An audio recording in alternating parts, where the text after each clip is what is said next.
Another sweet man like me. I need to get up.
I mean, if it's a good time, why not? Serves you right for taking the office clerk thing. That's gonna be boring as hell. Actually, it's like an internship thing. Oh yeah? How much they paying you? Okay, it's actually free right now, but... Exactly. I told you, man. I told you. Go for a real job. Those internship things are traps, man. Most places around campus aren't hiring. I'm lucky to have this. Experience is valuable, man. Yeah, sure. Just don't come crawling back to me after you try and pay off your student loans in experience. You suck, you know that? Yep, that I do. Hey, yo, but for real, though, you want to know my advice? Get out of here. Do things. Don't just sit on your ass for a living. You being serious? Sure, dead serious, man. Get out there. See as much of this world as you can. That's the kind of experience that matters. You expect me to make money doing that? No. Look, man, I've been around a while. There's a lot of things I've never gotten to do. Making money at a job that bores you, doing the same thing week after week, man, that ain't living. It's like being in stasis. It's fake. It's empty. I guess. How do I do that, though? Live, I mean. The way you say. Well, one foot in front of the other, man. That's all it takes. All right. I'll consider it. Right after I get... The hell is going on over there? What? Jesus, dude. Think you can go any faster? Leon, be careful. Yo, I ain't doing anything. This guy's riding my ass. They're not stopping. Oh, Jesus! Leon. Move!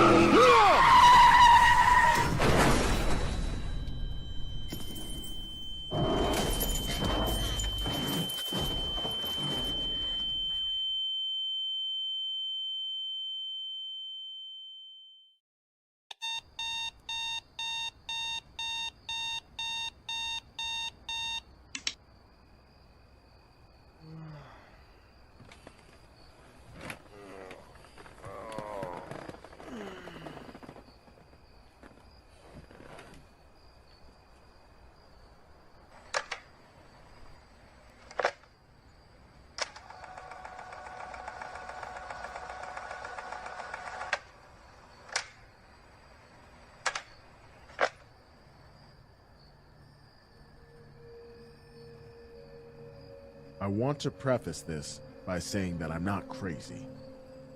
I know that's not a super comforting way to begin a statement, but it's important you know that. Everything I'm about to say really happened to me. Isaiah Davidson, Angela Mendoza, Harper Montgomery, and Edgar Pierce were all present when the incidents took place. It's been 3.5 years as of this recording since me and my friends left for our remote getaway in Lizelle County, Cavan, Ireland. I was planning on moving on, acting like nothing had happened, but with the recent news of the town's destruction, I think it's time I make peace with what happened and finally make it public. My name is Mathew Rivers. On the night of November 5th, I awoke from a nightmare. This wasn't out of place at the time. Thinking back on it now, though, it seems tame. A little over a year prior, my brother Leon had lost his life in a car accident, and, well, it was tough for everyone. I know what kind of thing does stuff to your head, but I swear that entire year after it happened, I just couldn't stop dreaming about it. Again and again and again, the nightmare showed me the whole thing all over, like it just happened yesterday. I kind of miss that, you know? I miss when that was the worst they got.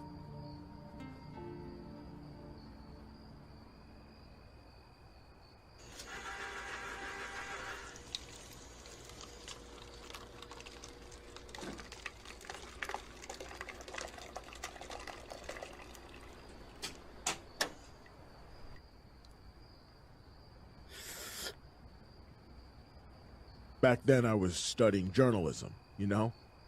That and desperately trying to pay my way through college. On-campus jobs were only so useful. Luckily, the semester was coming to an end and I'd have more time to find something. At least, that's what I thought.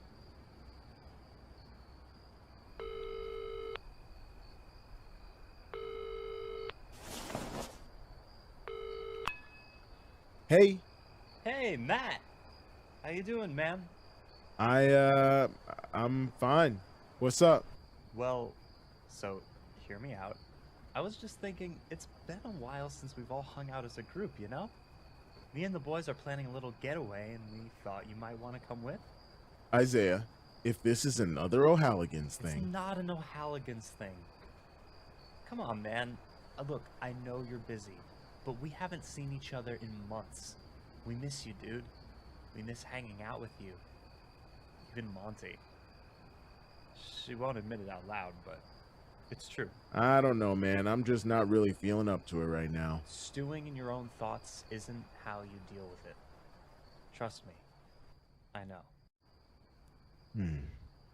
Matt, please. It's to Lizelle. It's an all-expenses-paid thing. Just come down for a couple of days. I promise it'll be fun. All right.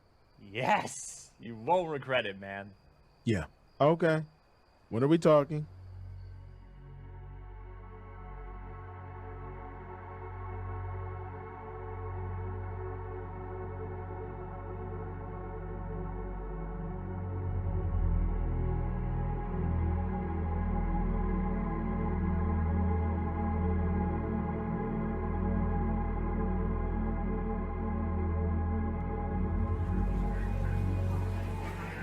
Ladies and gentlemen, for your own safety, please keep all luggage and personal belongings secure inside your stand.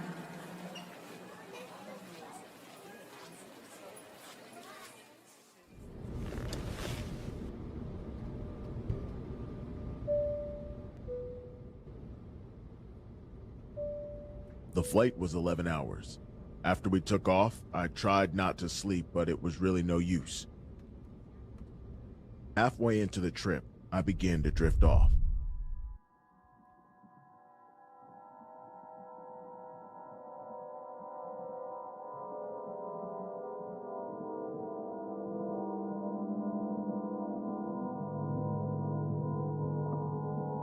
I dreamt I was in the middle seat of a great sea. I was so far down that I couldn't see the surface, but the water was so deep I couldn't see the seafloor. It was just me, The abyss and the rays of moonlight that shone down like spotlights on a grand blue stage. There was something else there.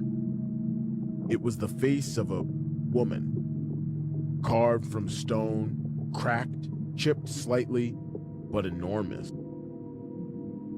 The statue must have reached down hundreds of feet, but I was focused on its face. Calm, serene, expressionless. It said nothing, not with words anyway. I wasn't sure what exactly, but I felt as though it wanted something.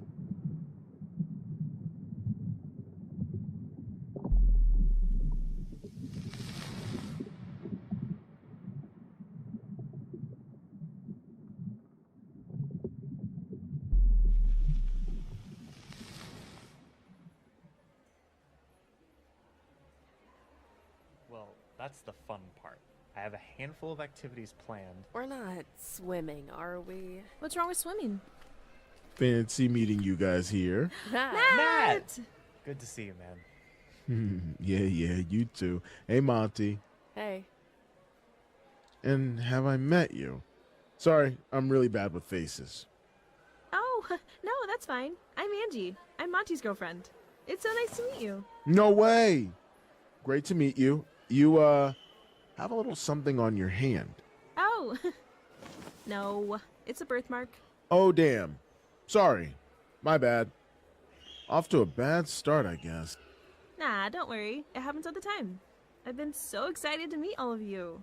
She wouldn't stop asking me about you guys on the plane. It's just exciting. I finally get to meet your college friends. Yep. Hey, could you do me a favor and go get me a raspberry smoothie from that stand over there? Oh, sure. Yeah. You guys want anything? I'm fine, thank you. New girlfriend, huh? Yeah, what about it? Nothing. She's just not quite what I expected. What's that supposed to mean? She's just a little energetic is all, you know? And I'm so miserable all the time? That's not. No, I know what you mean. And you're right, we're really different. But I like her a lot. I thought this trip would make a fun little getaway for the two of us. So don't embarrass me. Got it? Got it. Raspberry swirl? Thanks, babe. Hey, where's Eddie?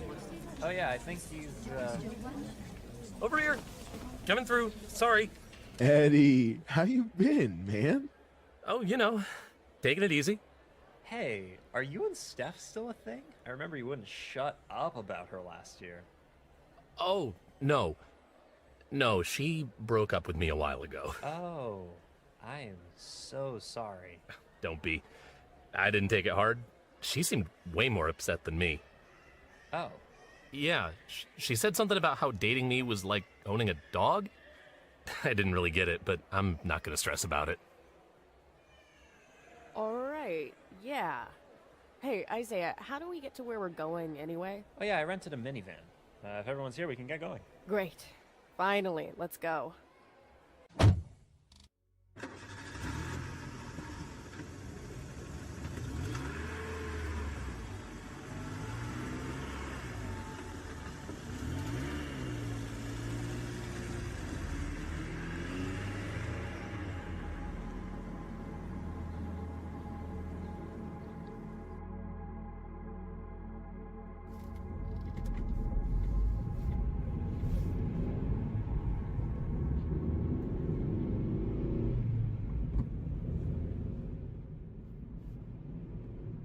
Hey, maybe I should have asked this before, but why Ireland? The weather is gross out here and there's nothing to do. It's not gross, it's just old-fashioned. They keep things classic around here. And there's plenty to do. We can visit monuments, go out on the lake. I love going out on the water. See? Plus, this place is special. Special how? Do you want to tell them or should I? Go for it. All right. I think it was like two and a half years ago. Me and Isaiah were in the same fine arts class, and we were supposed to be on a trip to France to see the Louvre. But the plane had to make an emergency stop because of the hurricane. Because the hurricane, that's right. We stopped in Lizelle and we had to stay the weekend until the weather subsided. We were pissed at first, of course. A small town, probably 500 people in all.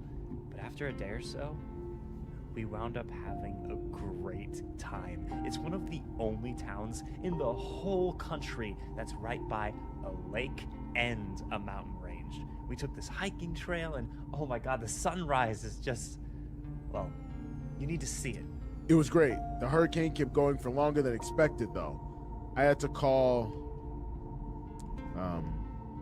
We had to call our families to come pick us up. But this is gonna be great. Just a week of relaxation and breathing in that cool, misty air. You'll love it. I'm down. This is gonna be fun. If you guys say so.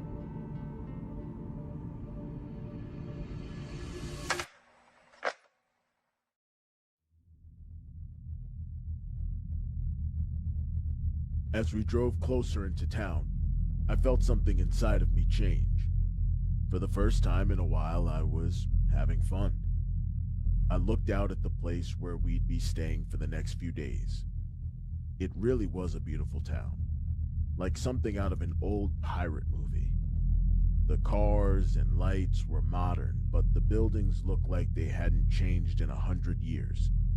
And the lake, it was still and massive. You'd be forgiven for thinking it was an ocean just from the size of it. It was smooth and reflected the sky above it like an enormous mirror. I remember feeling like everything was going to be okay. I'm sorry to say it wasn't a feeling that would last very long.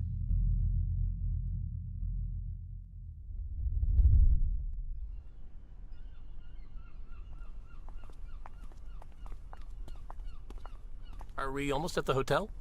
It's not a hotel, it's an Airbnb. You got us an Airbnb on the docks? What's wrong with that? I think it's scenic. And we can go out boating whenever we feel like it. Where are you planning to get a boat? They probably have a kayak or something for rent. Look, that looks like a cop. He probably knows his way around. Let's ask him. Excuse me, sir? Eddie, don't. There's something I can do for you? Yeah, hi. Me and my friends wanted to know if there's anywhere we can rent a boat around here. Sorry, son. No boats allowed on that lake. What's the point of a dock if there are no boats? Just for looking at, I suppose. You kids stay safe now.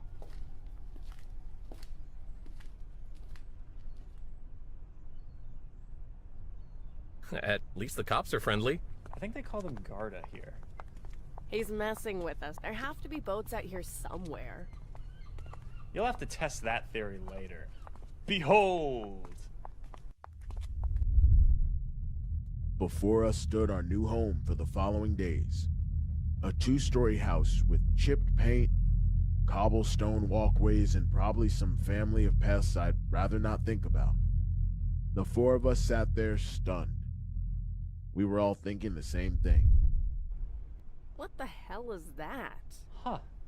It looked better in the pictures. The inside's probably nicer. First one inside gets the top floor. You can't have a whole floor. I should go tell him the door is locked.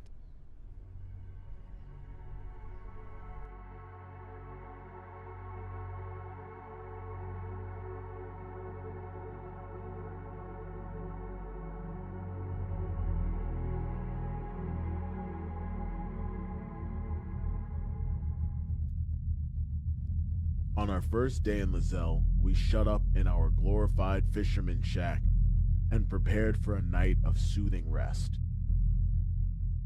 This had been a change of pace, and a desperately needed one.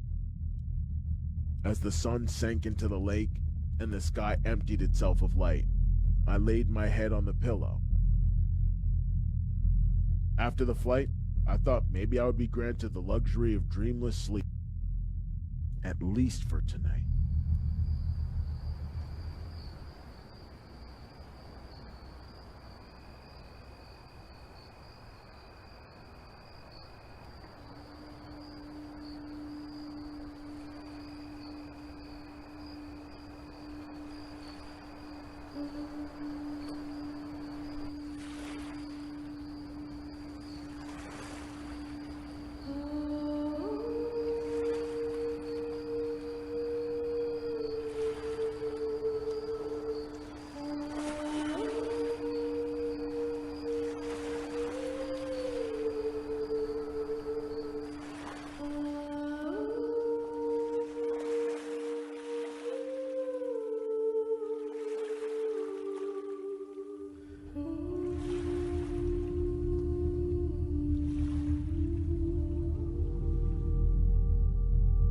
At first it was the song.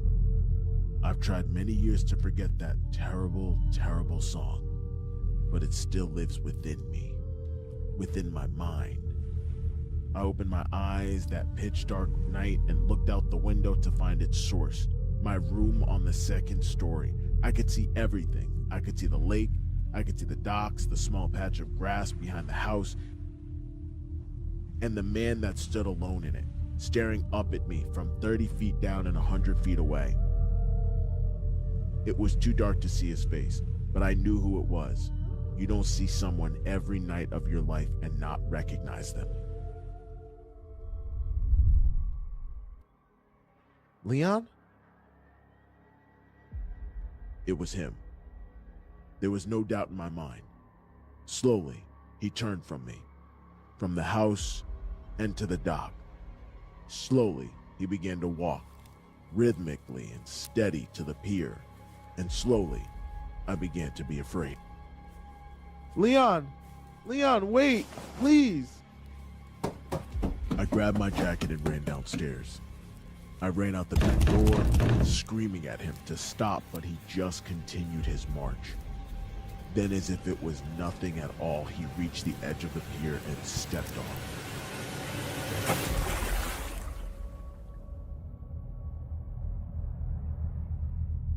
His body plummeted into the lake, finally breaking that perfect mirror and causing a ripple to spread across its surface.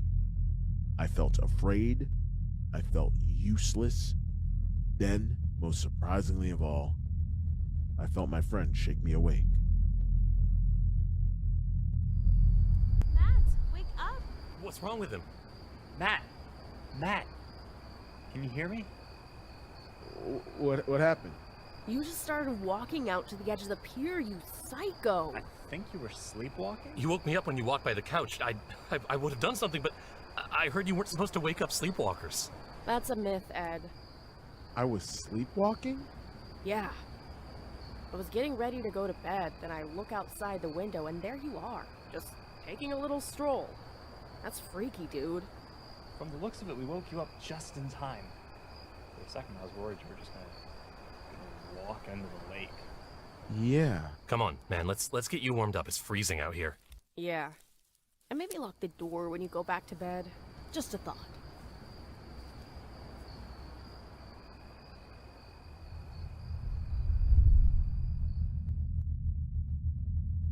My head was spinning. I'm not a sleepwalker. It's never happened to me before or since. I ended up writing it off as jet lag or something like that, but I know now what it was. And I know now what it wanted. It's happening, and soon. Hold your loved ones dear. The end is nigh. Trust no one. They watch with 1,000 eyes. 1,000 eyes. The end times are coming, lads. The end is almost here. You're on your last warning, Ralph. Pack it up and get out of here. Warning the masses, like the sign says, Garda. Trust no one. You should be afraid, Garda O'Shaughnessy. Are you threatening me? No, sir. Warning you. It's like I said, the end is near, and when the darkness closes in, you'll be among its victims. Get out of here, you damn nutcase. Next time I call you in, you understand?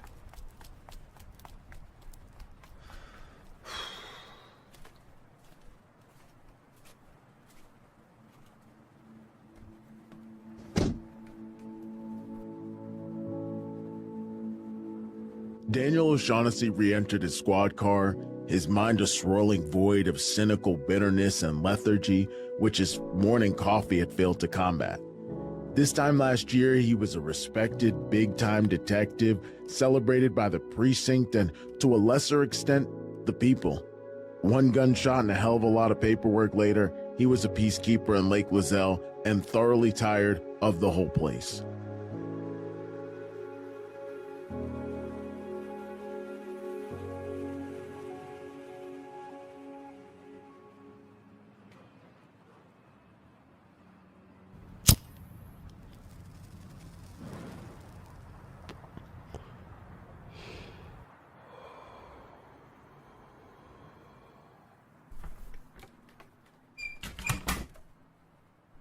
O'Shaughnessy. Walsh. You feeling okay?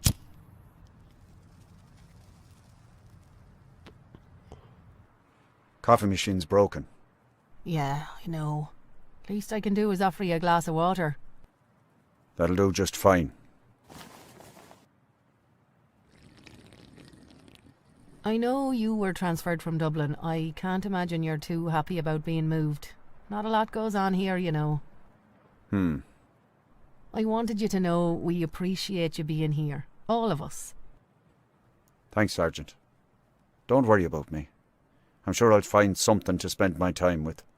I ran into these tourist kids the other day. I'm sure they'll get up to something. Tourists? Yeah, 5 of them. American, I think. Maybe Canadian. I get them confused sometimes. Lizelle never gets tourists. I thought it was odd too. But it's none of my business. Weren't you a detective? I'll look into it if I need to. Smoke break's over. Come on. Yeah, all right.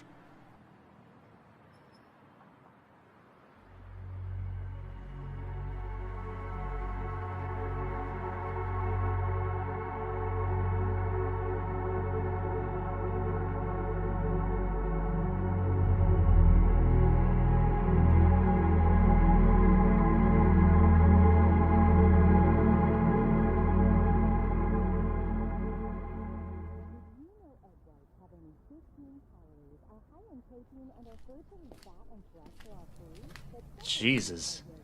It's almost noon and he's still not up. Wake him up. I don't want to wake him up. He's probably tired after last night. You don't need to treat him like a kid, Isaiah. Sorry. I guess I'm still just a bit freaked out. It'll be fine. That's the spirit.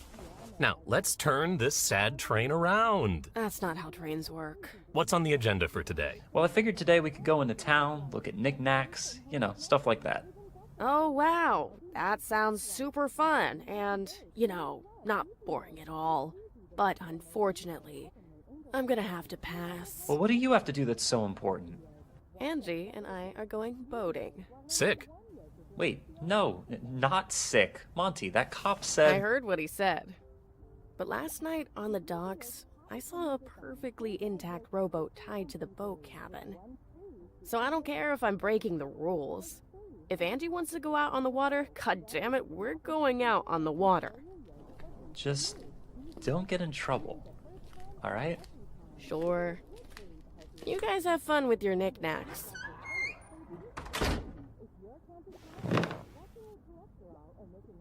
Want to sit and play Mortal Kombat all day? Yeah.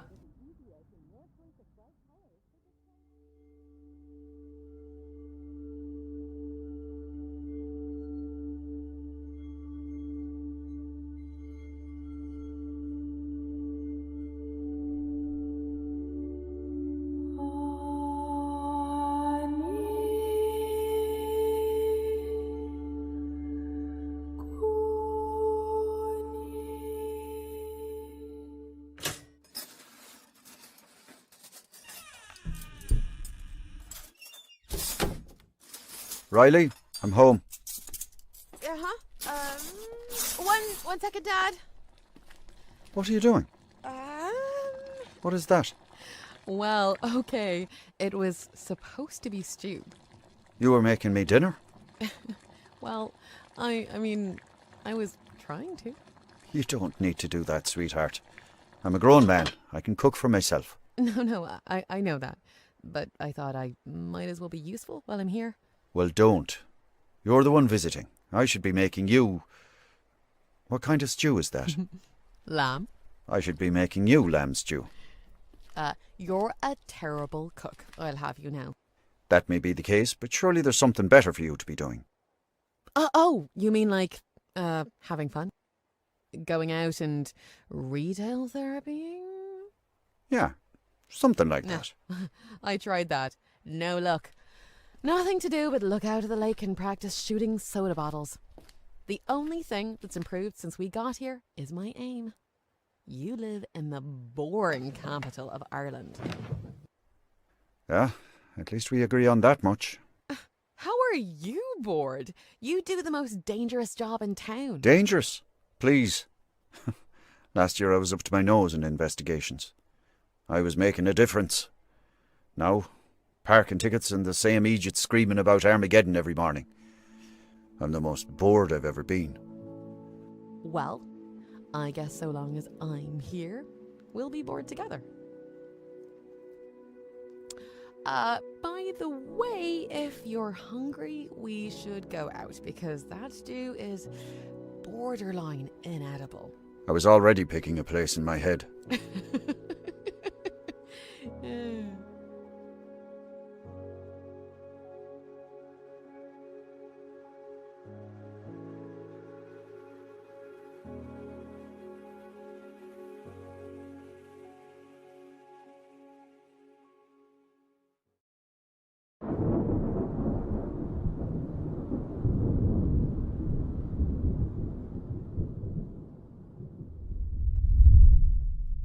Monty and Angie had, in fact, left for the boardwalk.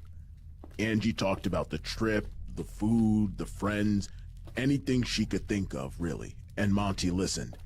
She was always good at that, and there was no one she'd rather be listening to. But slowly and surely, a discomforting thought grew in Monty's mind as she watched the ever-graying sky. God, I hope it doesn't rain. Oh, well, it wouldn't be so bad. I think rain is relaxing. Yeah, no, rain is nice, but I just don't like getting wet. You'll be okay. I promise. They looked out at the lake, at its shimmering surface, and like countless before them, got lost in the magnificence of it. Miniature waves moved about, their peaks gleaming every second or so, causing the effect that they were beholding the night sky, full of stars and full of beautiful unknowns. Let's go out on the water, yeah? Just you and me. Oh, on the water? But that cop said there weren't any boats. You must have missed that one. I don't know. Come on, break the rules. We're on vacation. Well, all right. Here, help me out with this.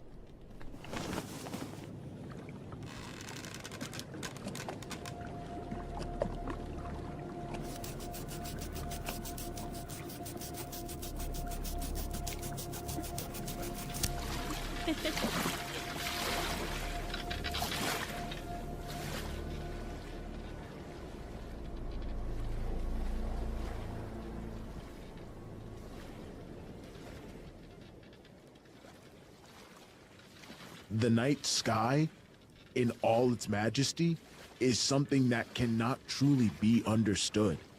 Not completely.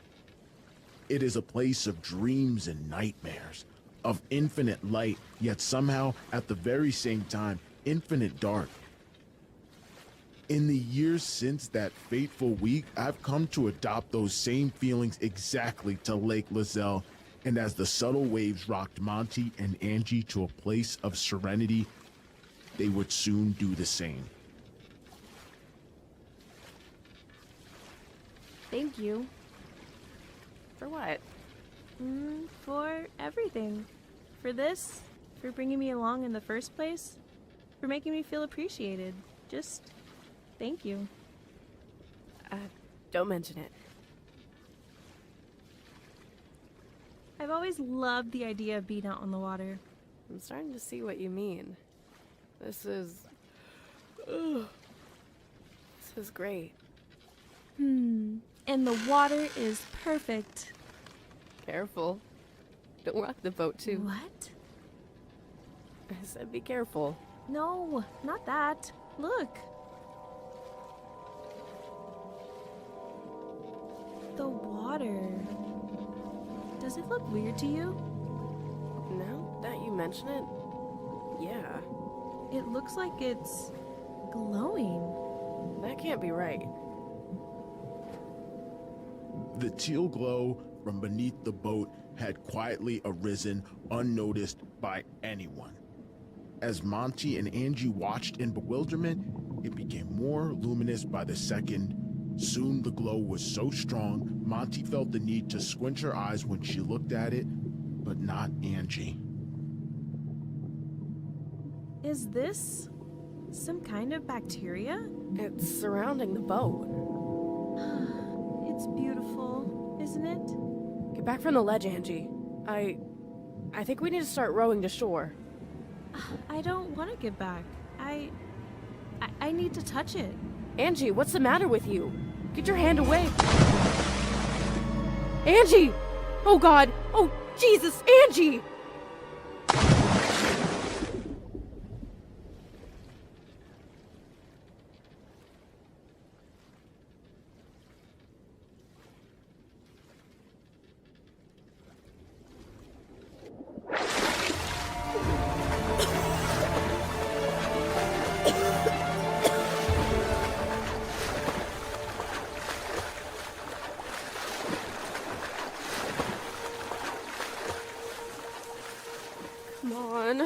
Come on.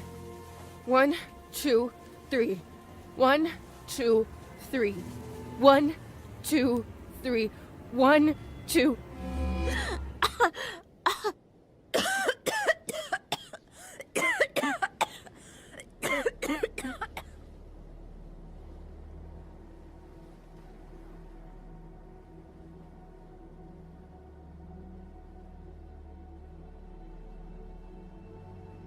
Monty and Angie were not the first to get lost in the majesty of Lake Lizelle, nor would they be the last.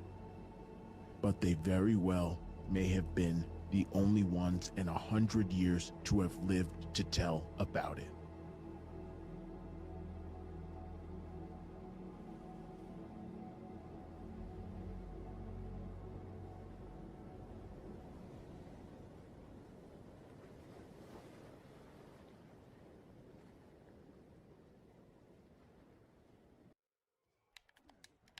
Come on. Come on, come on. Gah! What? No, how are you doing that? You gotta know the codes, man. But that doesn't make sense. My guy is way bigger than your guy. Yeah, but Noob Cybot can only do so much. Watch this. Up, up, circle. What? Ugh. Yeah, see? You're bigger than me, but it doesn't really make a difference when your spine's been ripped out of the rest of you. Huh? Uh-huh. And look, the blood is dripping down. Yeah, okay, I get it. Can we restart already? I want to win for once. Can I get a round or two? Oh, hey, Matt. Are you feeling any better? Oh yeah, much better. You can't have been asleep this whole time. It's like 11. I don't know, man. I've slept for that long before. No. I got up a while ago. I've just been hanging out in my room. Well, take a seat, man. We have snacks. If you want, I can get you some cheese curls. Or, alternatively, you can watch me eat a whole bag of cheese curls. I think I'm all right, thanks.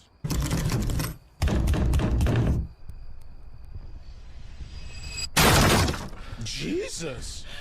Monty, what the hell happened? What's wrong with Angie? She almost drowned. What? She fell into the lake. I saved her and got the water out of her lungs, but she's still unconscious. Come on, let's get her to bed. I'll get her a warm washcloth or something. Is she gonna be all right? I don't know. I don't think I think so. I'm not a doctor. Coming through. I was a nursing student for a few years, so let me see her. Monty, tell us exactly what happened. I don't really know. We were out on a boat in the lake. I don't know how to describe it, but it was glowing. She'll be okay. She's breathing steadily, so there's likely no water left in her lungs. I think she's experiencing a hypothermia-induced sleep. We need to keep her warm until she wakes up. All right. It's gonna be okay. Come on. Let's look for spare blankets.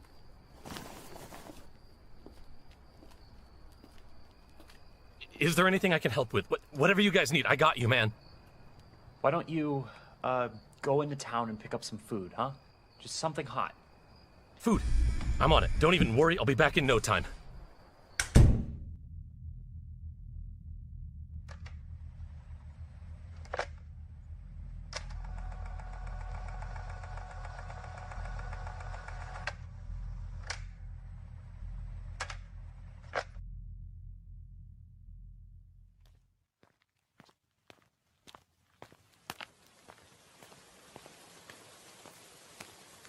Ed stepped outside into the muggy, misty chill, leaving the rest of us to help Angie. Isaiah and I rushed to get her warm blankets. Monty stayed with her, clutching her hand in her own. Looking back on it now, I think she was providing her own kind of warmth, one that did more for Angie than a blanket ever could.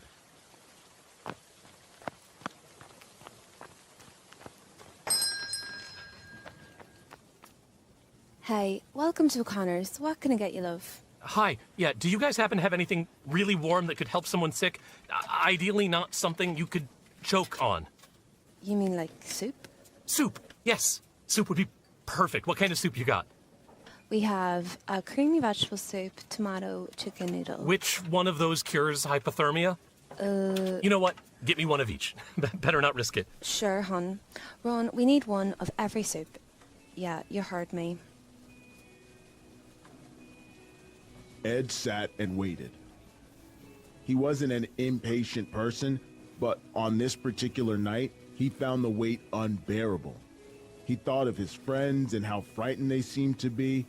If I'm being entirely honest, I think that's the worst thing in the world for Eddie, seeing us afraid. You gonna want a drink with that? Huh? Oh, no. No thanks.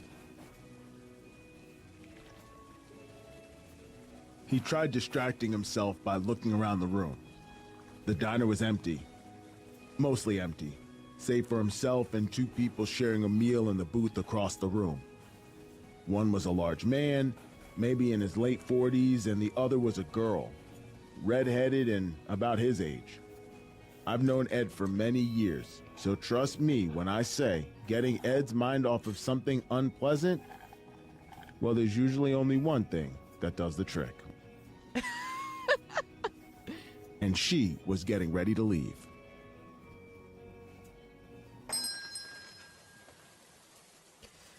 Oh, shit! It's really pouring, isn't it? I'll make a break for it. You stay under the awning. I'll bring the car around to you. All right, Dad. Be careful. Don't slip. Oh, sorry. Sorry. No, it's fine. Well, I was blocking it's- the door. I'm sorry. I mean, it's, You're all good. I'm all good? Mm-hmm. You're all good. Okay, good. Great. Oh, wow, it's really raining hard, huh? Yeah. You're carrying a lot. Want me to help you carry those to your car? Oh, no, I mean, that's like super nice, thank you, but I don't have a car. I walked here. Oh, phew, that's rough. And you didn't bring an umbrella either? Didn't cross my mind. Sorry to hear that. Oh, don't be. This kind of thing happens all the time. I'm a big dummy. You probably could have gotten bags for those, you know? Yeah, I know, but it's soup, so... Got it. I'm Riley, by the way. I'm Ed. I'd shake your hand, but, you know... The soup. Yeah, the soup. Not to be rude, but you don't seem like you're from here. Oh, no, I'm not. My friends and I are on vacation. Vacation? To Ireland? What's wrong with that? Nothing, I guess. Just kind of a weird move. I'd think you'd go somewhere like, I don't know, somewhere with better weather, for starts. Somewhere warm, at least. Yeah. Speaking of which, I should probably get going before the soup gets cold. Right, yeah. Well, you have a safe trip.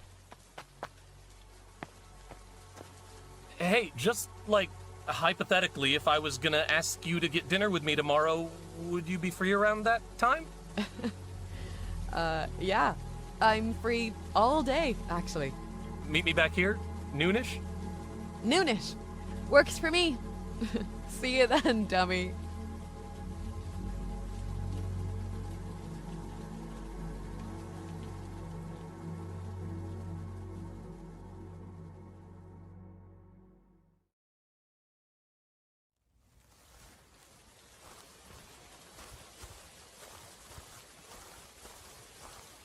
Ed didn't mind the rain at all, even when it was cascading down as hard as it was that night.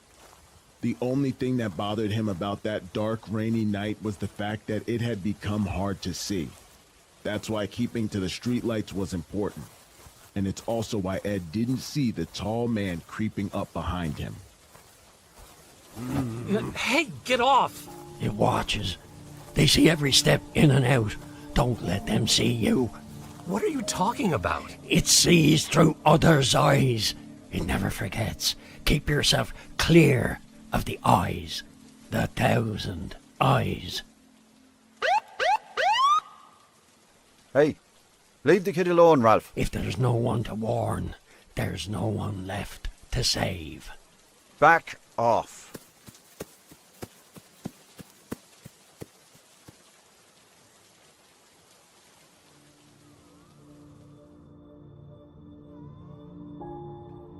There are some things you can never see.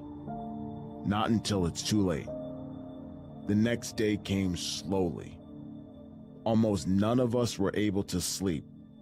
When the sun finally rose on the little town, most of us were already up.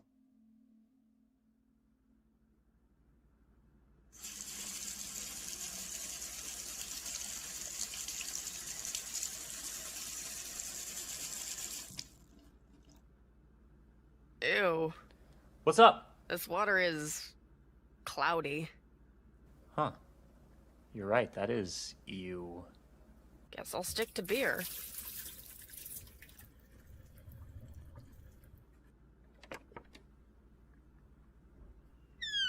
Hey, you feeling any better? Let's see. Still a little cold, but we can fix that. We got soup waiting for you when you wake up. A lot of it. Angie? You awake? No. Of course not. You know, I wanted to get us a plane ticket back home, but... no signal. Weird how that works, isn't it? Just my luck. Is she... What was that? Did you say something? Is she... Briaga... Milia... Angie? You're not making sense. Nah... Munin... Is everything okay in here? Briaga... She's speaking. That's great. Listen. Say... Celia... I was looking for you guys. What's Madre... In... Pavia... What the hell is going on? I don't know. See ya. Angie, snap out of it. What's she saying? It sounds like another language. Does Angie speak any other language? Not whatever that is. Waynen... Angie, say something. Speak English. Leon... Sleeps eternal... What did she say? Matt? What the hell did you just say? Matt? The great impressive monument awaits. Awaits you. Awaits them all. The stone woman in the grave below shall welcome you. Its words filled my mind fast. I didn't know what to say, what to think. This could not have been happening. Nah. Come on, man. Munin... Let's give them some space. Briag... Thadith... Say... Isaiah walked me out of the room. As I stepped through the door, I watched Angie fall back as if whatever had overtaken her in that moment had retreated, and she was left with only lethargy. As her words ceased, she slowly faded back into sleep. I remembered my dream, though it feels less like one every second, of the enormous stone woman miles underneath the surface of the water.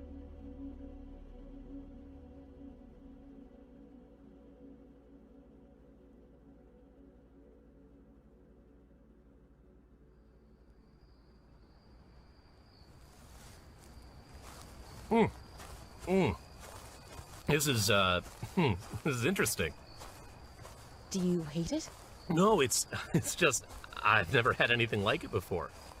What kind of stew did you say this was? Lamb. Family recipe. My dad is a big fan, so I've been trying to learn it. But it's just so damn complicated. I hear you. I'm not really a big fan of complicated. No? No, I've been told I'm a simple guy. Oh. What? Nothing. Nothing wrong with that. Exactly. Like, look out at the lake. Beautiful view, right? You can study it if you want, learn everything there is to know about it. But at the end of the day, just looking at it brings me enough joy on its own. You know? Yeah, it is beautiful. But, you know, sometimes knowing more about it can be interesting. Like, do you know how many people have gone missing around this lake? How many? Hundreds. No. That's what they say. Countless people just up and vanished. Maybe they were abducted, maybe killed. Maybe they just went swimming and never returned. See what I mean? I could have gone my whole life without ever knowing that, and I would have been fine. Sure, dummy. You know a lot about this stuff. How long have you been living here? Me? Oh, no, I don't live here. My dad does. I'm just visiting. And you took that time to look into the lake? It's boring here, all right. Plus, you know, I wanted to make sure it was safe. Dublin was dangerous. It's a miracle Dad hasn't been shot dead yet. I know he still wants to feel like a hero, but this is as close to a retirement as he's gonna get, knowing him. You okay? Huh? Yeah, no, I'm fine. He's lucky to have you, you know? I might be simple, but anyone could see that.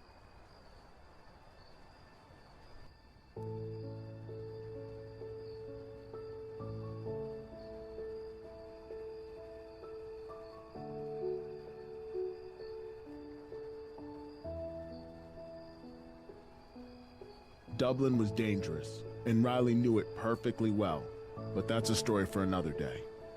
If there's one thing Ed knew that none of us did, it was how to enjoy the simple things in life. A long walk by the lake with a pretty girl, a long talk with someone whose voice you love hearing, a kiss by the water. Ed also knew that nothing lasts forever, that all good things must come to an end. Eventually, Riley had to leave and Ed was left there all alone. If this had been the end of that night's events, you could call it a perfect one. And for Ed, it was. But that night was far from over.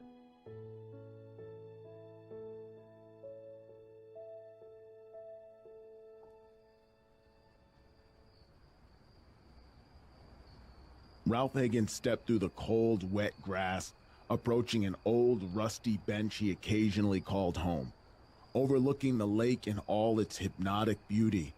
Feeling tired from the day's events, he set down his brash and exaggerated cardboard sign and rested his head on the cold, rusted iron.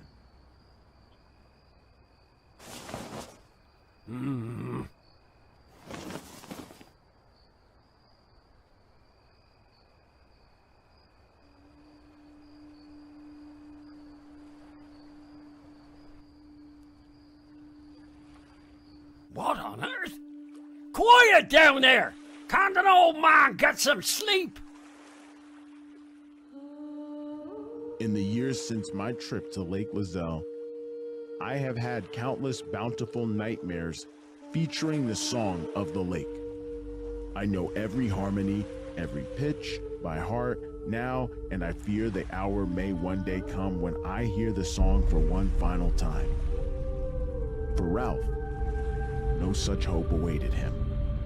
This would be the first and only time he would hear it. Who's doing that? Where are you?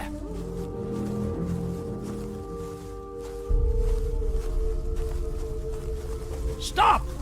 Whoever is moving, stay away! Let go of me. Get up! Help! Somebody help! Get your hands off me.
What's wrong with you?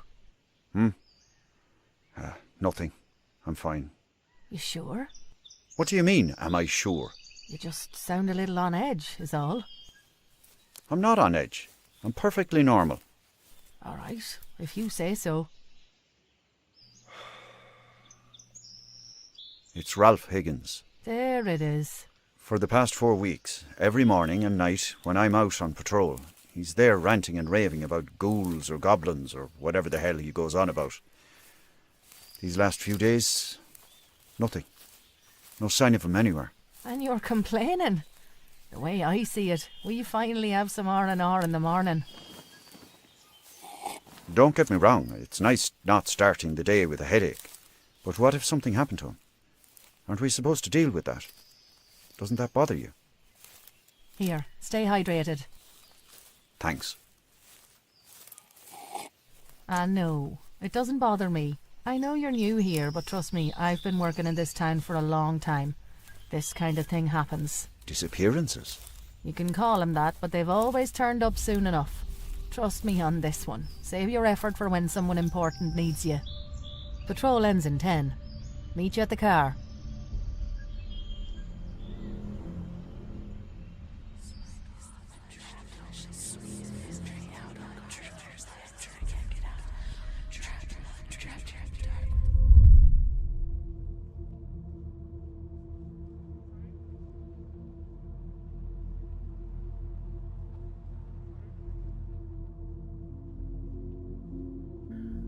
Imagine for a moment that you are the fastest person on Earth. Every action you perform, every thought you have, and every perception you make happens at an impressive speed and productivity. Now, with that in mind, imagine you are made to spend the rest of your life saddled with heavy weights on your arms and legs. The want, the need to perform tasks, to do what you once did, it's all still there, but it's now completely impossible. Taking a single step takes all the effort you can conjure from within yourself, leaving you too exhausted to proceed. In Dublin, like in any major city, disappearances happened often, and the police were often overworked. Daniel O'Shaughnessy was accustomed to this way of life. One case after the other, but he had been shackled by the town. He would not be the first, he would not be the last. Dan would attempt to put his mind at ease, telling himself it wasn't his problem, but as he marched his way back to his squad car that morning, he would pass by a rusty old bench overlooking the lake. He would notice a familiar cardboard sign, its smeared letters reading, "Trust no one," and his mind would be very much not at ease.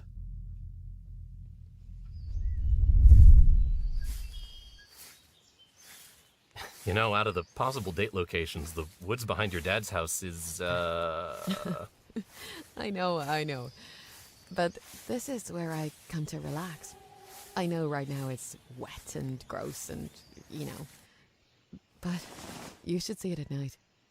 I'm pretty sure this is the only place in town where you can really see the stars. That and the lake, but no one ever goes out there. They don't? Not in the past few weeks that I've been here, no. I've never even seen a boat out there, actually. Dad says the docks are just for looking at. Do you know why? It beats me. With all the disappearances, it could be shark infested. Maybe it's a sea monster. Maybe it's some kind of horrible, brain-eating parasite. Honestly, I just try to stay away from it. Yeah. Hey, we've been walking for an hour or so. Are we going anywhere? Oh, just wait. You're gonna love this. Have you ever gone spelunking? You made that word up. No, I didn't. You super did. It's too silly to be real. It means cave diving, dummy. Last week I came out to the woods to look around and I came across this little cave. Come on, we're almost there.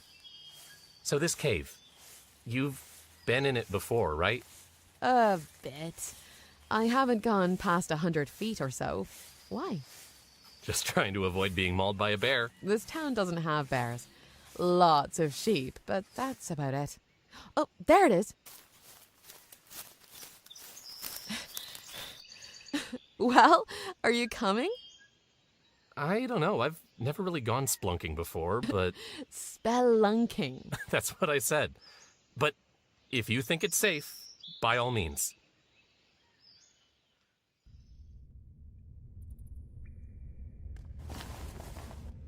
This is it. Whoa. Hello! How are you? That's sick. Told you you'd love it. What's back there? I'm not sure.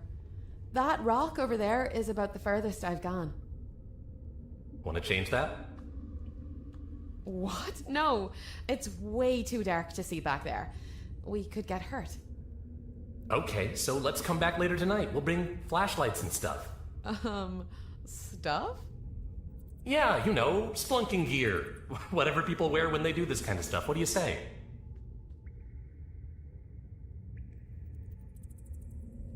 All right, deal. Meet you back here at 7, shall we say?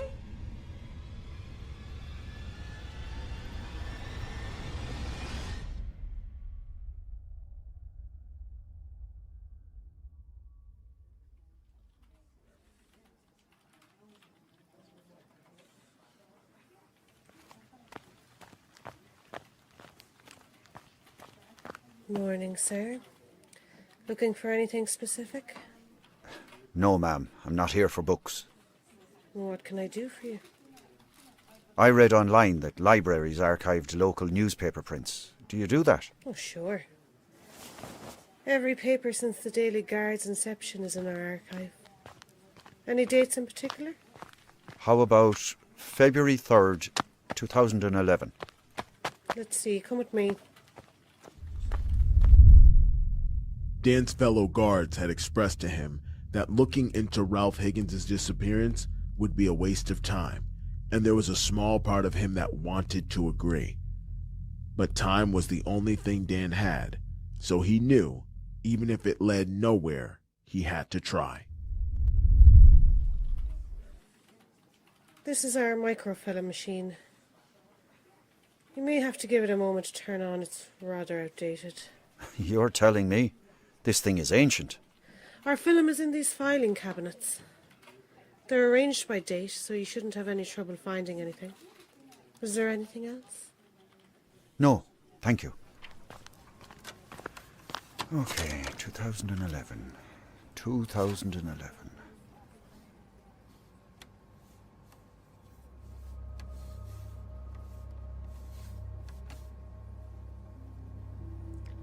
Over the course of his hours of research, Dan would find the newspaper article from February 3rd, 2011, announcing the disappearance of a local fisherman named Liam McCarthy.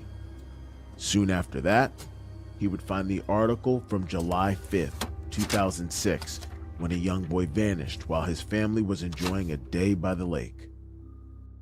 In 2000, it was Jamie Callum. In 1994, it was Rory Sullivan, and onward and onward and onward. Each article referenced another 5 disappearances that were never put to print. Some had pictures. Most did not.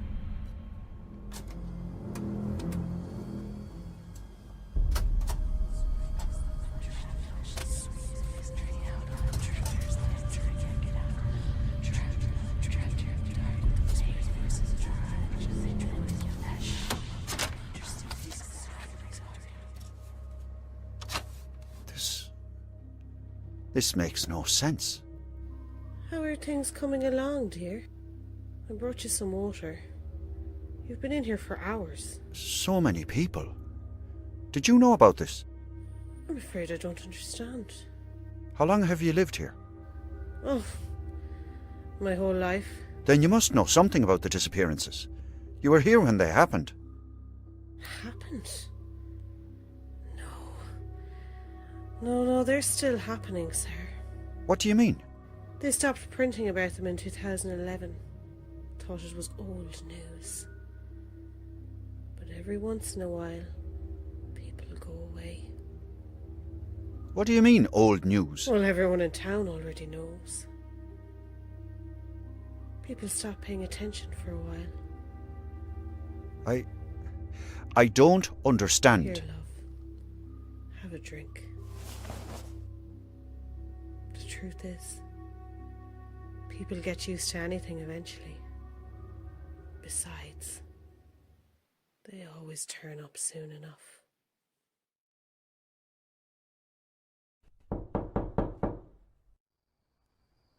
Come in. How's she doing?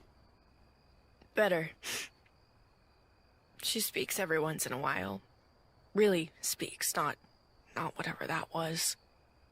She's really frail, though. No matter how much I feed her, she looks malnourished. That's a side effect of hypothermia-induced pneumonia. I'm sure she'll start feeling better when she wakes up.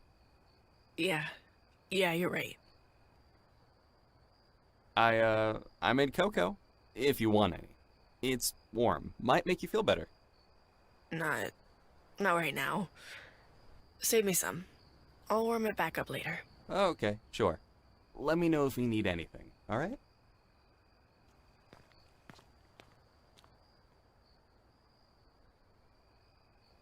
If you've lived in large cities for most of your life, chances are you've never truly seen the night sky. You've seen the black, star-speckled ceiling hanging above the buildings and parking lots, but that's not what the night sky really looks like. The artificial light from street lamps, billboards, headlights, etc. blind you to the mesmerizing swirl of blues, purples, pinks that make up the real sky. With so many stars, it's impossible to find a blank spot. As Ed and Riley made their way back to the cave entrance, Ed looked up and for the very first time saw the night sky in all its glory. He thought of how lucky he was to be right next to something so beautiful.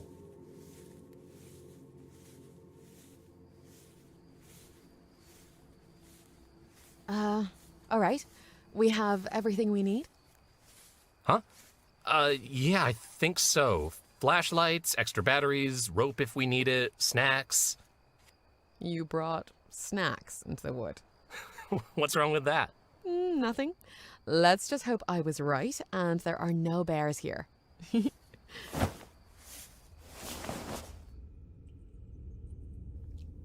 Conversely, you may think that you've seen darkness before, but the truth is, in man's world, light is unavoidable. No matter where you hide, how many curtains you put over your windows at night, your eyes will adjust eventually.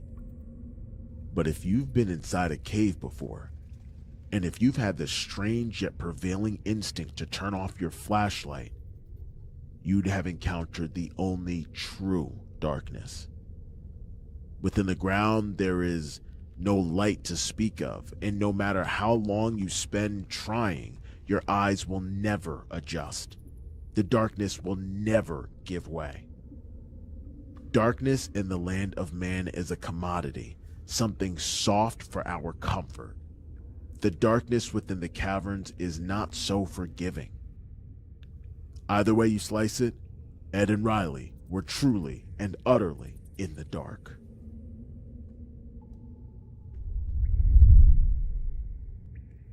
This place is wild. You think we might get lost? There doesn't seem to be many branching pathways. We should be fine as long as... Whoa! Oh, I gotcha.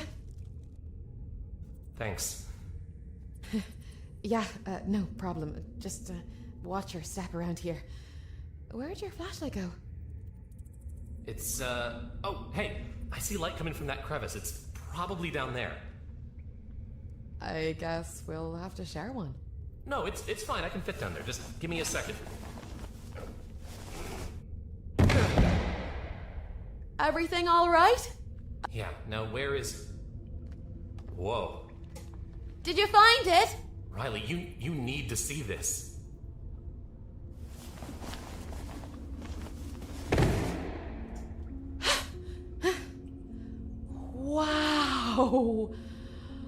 Oh my word. I didn't even know there could be ponds underground. Oh, Anchialin pool. What? An Anchialin pool. It's a subterranean pond that connects to a larger body of water, usually the ocean. But I think this connects to the lake. Are you sure you're not just making up words to impress me? If you are, it's working. Yeah, okay. Come on, dummy.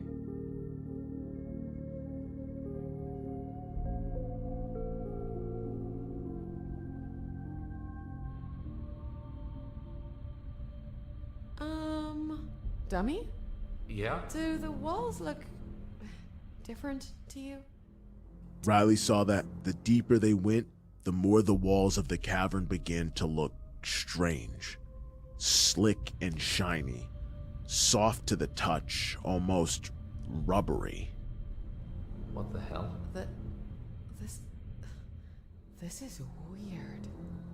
Are those veins? As Ed went to feel the wall, it seemingly tightened, retracting from his grasp by a fraction of a millimeter. This can't be good. Riley, I think we should... Riley? What's wrong? 50 feet further down the tunnel, a shape obscured in shadow. Riley and Ed couldn't look away from the thing. Humanoid, hairless, and embedded in the wall like some kind of embryo.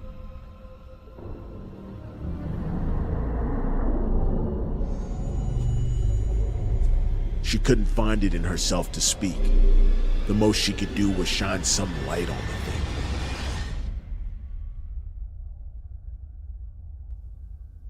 That's when it opened its eyes.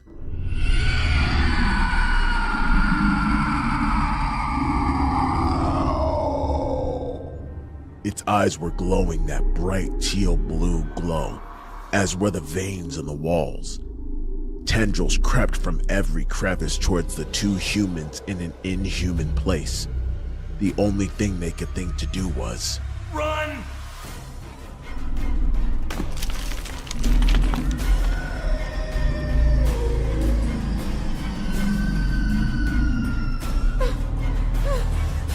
There!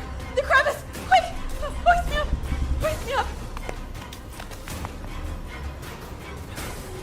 Where's the exit? It's that way! Quick! Move! Ed! It's cut my leg! Help! I've got you! I've got you! Give me the flashlight! What? Now!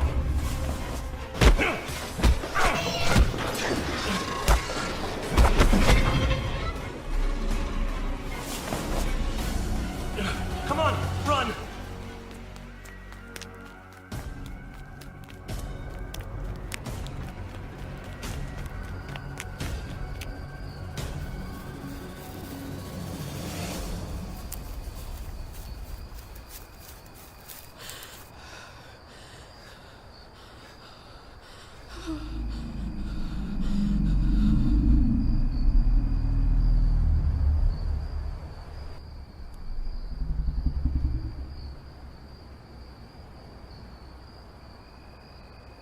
Riley and Edgar were safe, for now.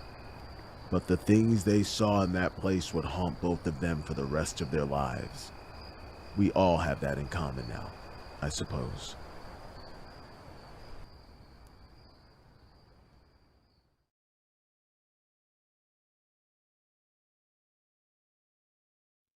Angie? You awake? I brought you some soup. Eddie didn't know what kind you liked, so we just...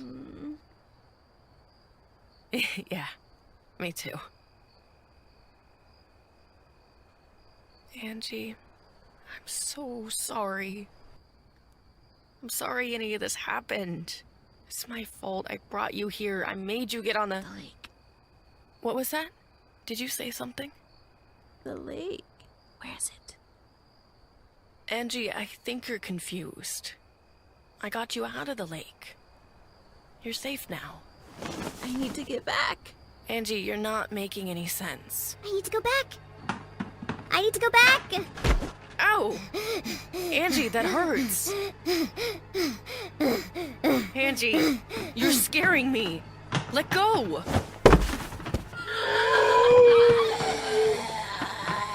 Angie, get away from the window. Stop. You're trying to keep me away from her. You can't keep me away. Angie!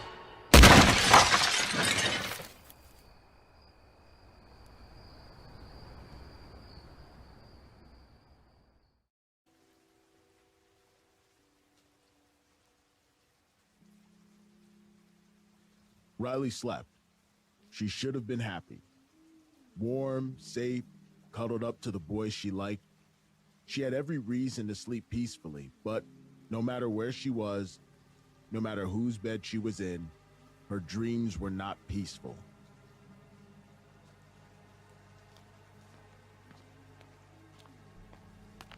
She dreamt of a rainy street in Dublin. She dreamt of an attacker, following close behind. Hey, let go! Get off! She dreamt of a brief struggle. She dreamt of being on the ground with hands clasping her throat.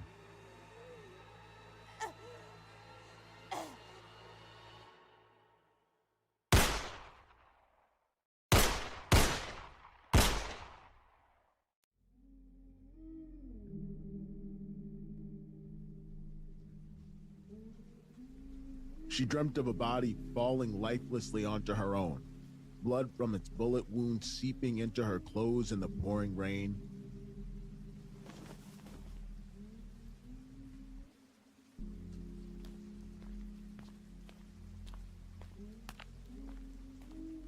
Then she dreamt no more.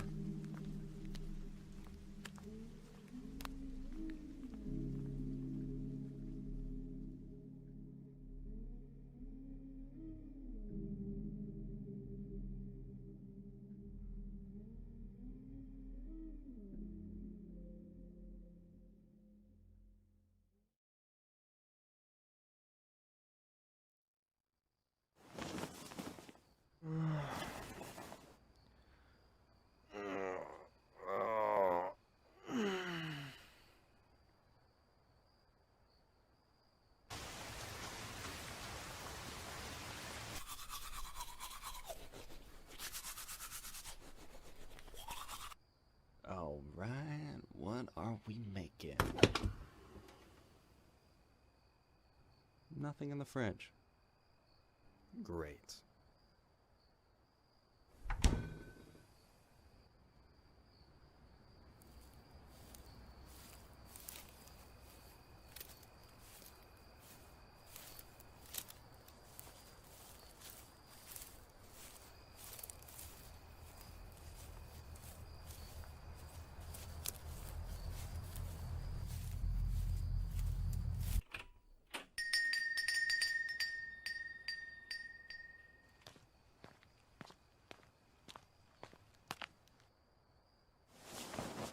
Morning, love. What can I get for you? Water? No thanks. Can I get the 4 for $5 Innsmouth special, please? Thanks. Name? Isaiah. Sure thing, hon.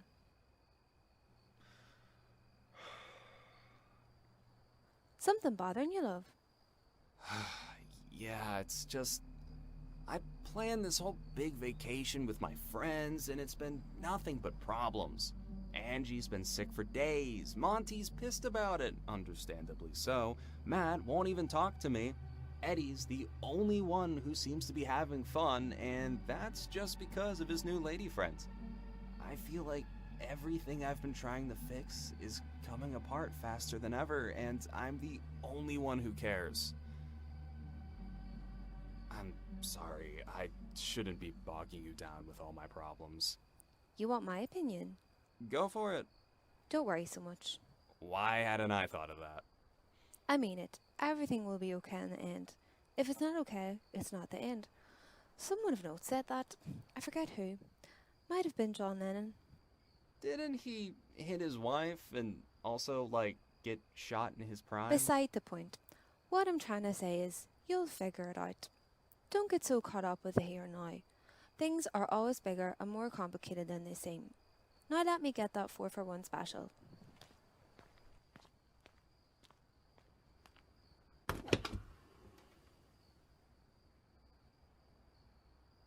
Employee of the month, 1926? Hey, miss, I think the date on that frame might be wrong.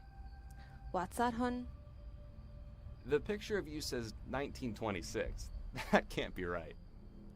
Oh yeah, no, the year is right. That's not me though, it's my great-nana. Whoa, that's quite the resemblance.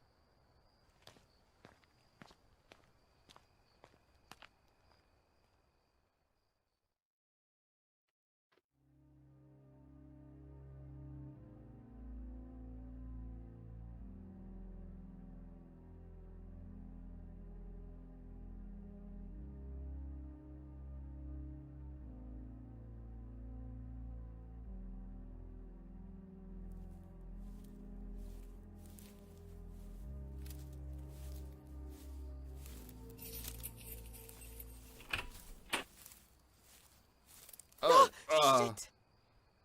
I'm sorry, I didn't know anyone was awake. No, it's. I'm sorry. I'm just a little jumpy right now. What were you... oh, sorry. I'm Riley. You're Riley? Like, the Riley? Yeah. You're Isaiah, the tall one? Ad talks a lot about you guys. Yeah, likewise. Is he up? No, I'm just... I know I probably seem like a total arse right now. It's okay, I understand. I was just bringing breakfast. If you want, you can eat with us. There's enough for everyone. Thanks, that's really nice. I can't though. I need to get home. No worries. You have a nice day. Thanks. You too, Isaiah.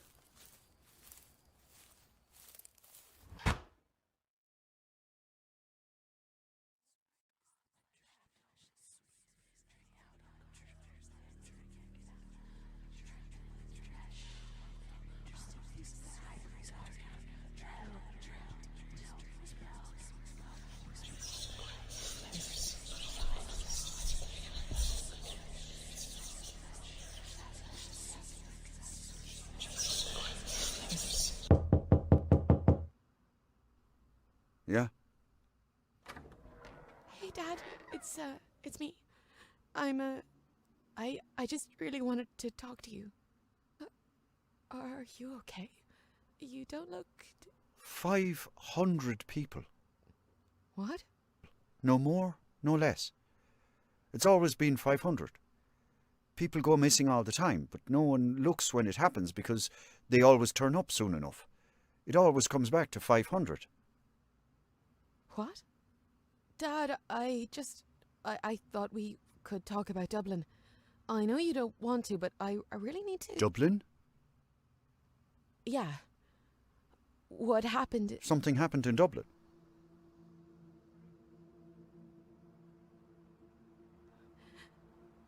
Nope. Nothing happened. Sorry, I guess I'm just tired. That must be it. I'm gonna lay down. Love you, hon. Yeah. Love you, Dad.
Ow!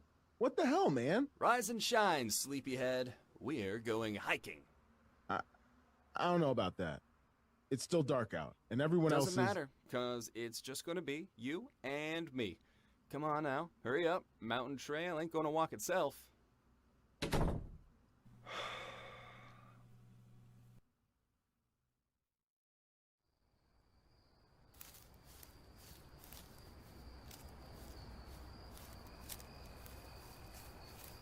Angie! Angie, where are you?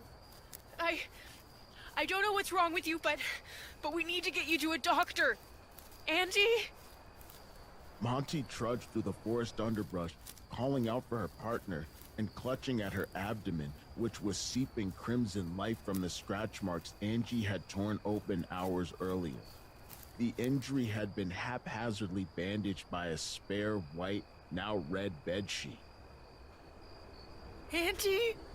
Please talk to me.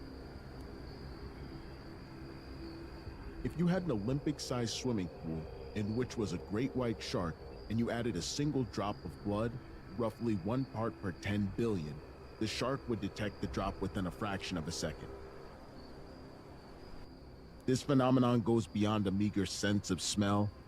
In the wild, it's an acute, all-knowing awareness of prey in the immediate vicinity, and no matter how fast the prey may swim, no matter how aware it becomes of its circumstances, it's now only a matter of seconds before it's reduced to nutrients and viscera in the maw of something bigger. In this particular case, our fish was not swimming away from the shark, but trudging through the woods, calling its name. Angie!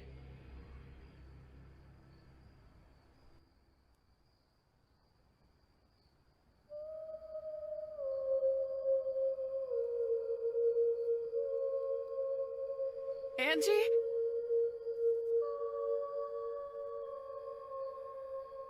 The song called Monty's attention, and she followed the sound from its origin, and soon she'd find it standing on the lap of a babbling brook, facing the sky and singing to nothing and no one, and holding a sharp rock in her right hand.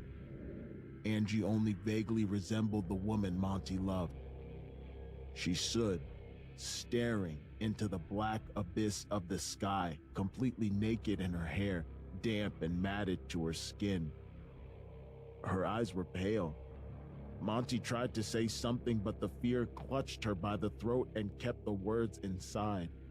Then, slowly, as the thing that was once Angie continued to sing, it raised the sharp stone to its own neck.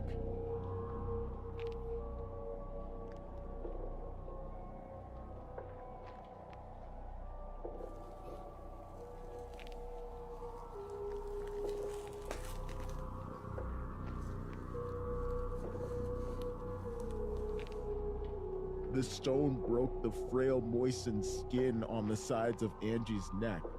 Beads of dark scarlet began to trickle, lightly at first, then quite heavy, and the homemade gills the thing had carved began to gradually open.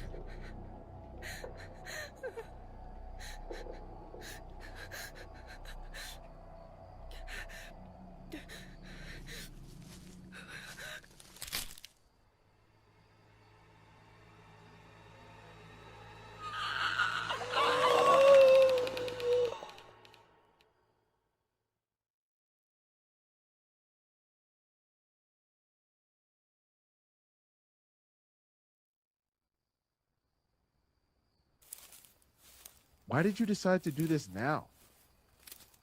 What do you mean? We've been planning this hike the whole time. You know what I meant. I thought the point of vacation was to have a good time. This is a good time. For you, maybe. Do you remember when we did this trip last time? It wasn't 6 in the morning. You've been sleeping in every day, man. We're worried about you. No, you're worried about me. The other guys don't seem to care at all. Don't say that. Why not? It's true. Eddie's spending all of his time out of the house. Angie's got the sniffles. And Monty... She's going through a lot, man.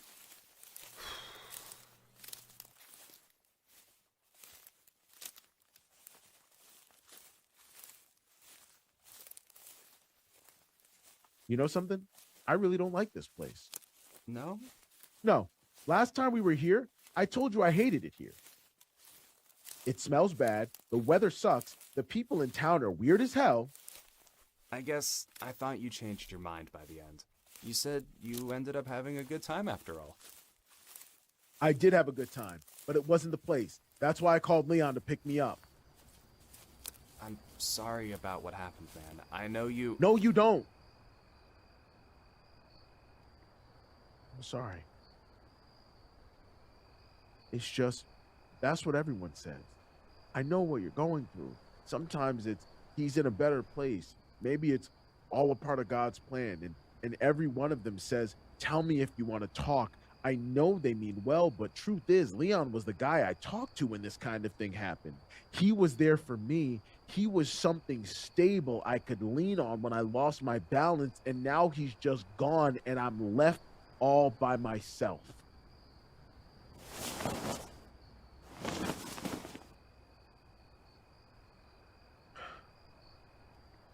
Sometimes I catch myself being happy, you know? I catch myself mid-laugh and I think of Leon. I picture him sitting next to me and watching me. When I sleep, he's always there, and he tells me how much I hurt him by moving on too fast. You're right. I don't know what you're going through. But if Leon really was here, if you were talking to him right now, do you really think he'd want you to be unhappy? No, he wouldn't. And you know that. He'd want you to live your life. He'd want you to be happy. That's why I planned the trip, you know? I thought if you got your friends together in a place you loved, you'd realize you're not all by yourself anymore. Some plan that was. Good plan. Good plan. Thank you. Thank you. Don't thank me now. Look.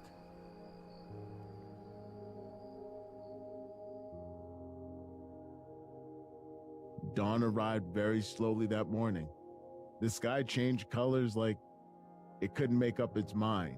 As the great, beautiful sun swam delicately upward above the horizon, the following day would be the worst of my life. But right there and right then, everything was okay.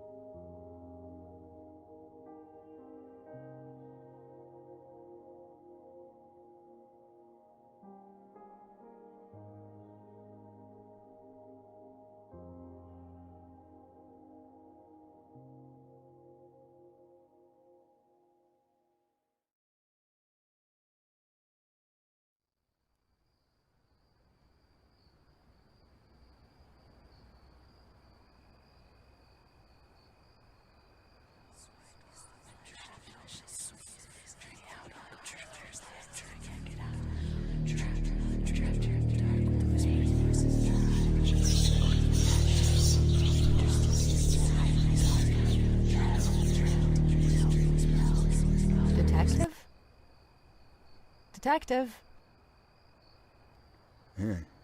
Yes? You're meant to be out on morning patrols, sir. Yeah. I was looking at the... We found Ralph Higgins. What? We found him. Crawling around near the caves. Just as crazy as ever. That's good news, isn't it, Detective? Yes.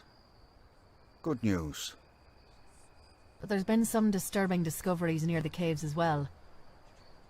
Disturbing? Yes. There were flashlights. Someone's been poking around nearby. That's bad. You're right, Detective. It is rather bad. But we can catch them. We can? Yes, sir. And you know, I think it may be those American kids. Don't you?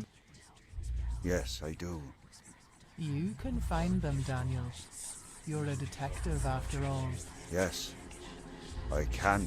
And when you find them, will you kill them for me?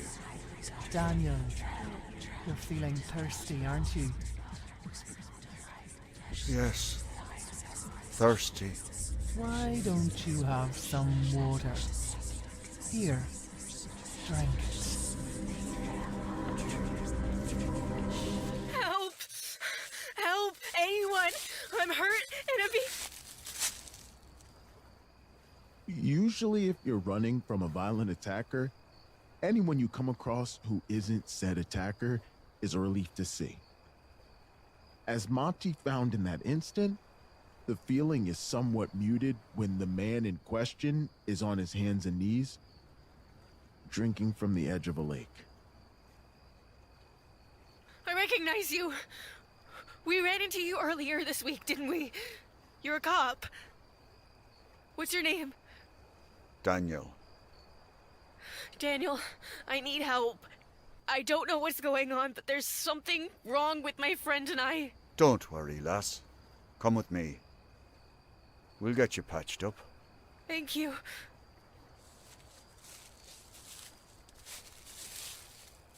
The sunrise lasted only a minute or two, but rather than the typical dreary Irish weather, the sky became black once again as dark clouds began to flood its surface. Isaiah and I knew something was wrong. Then we saw them. Matt. Officer? Daniel? What's happening? It's time.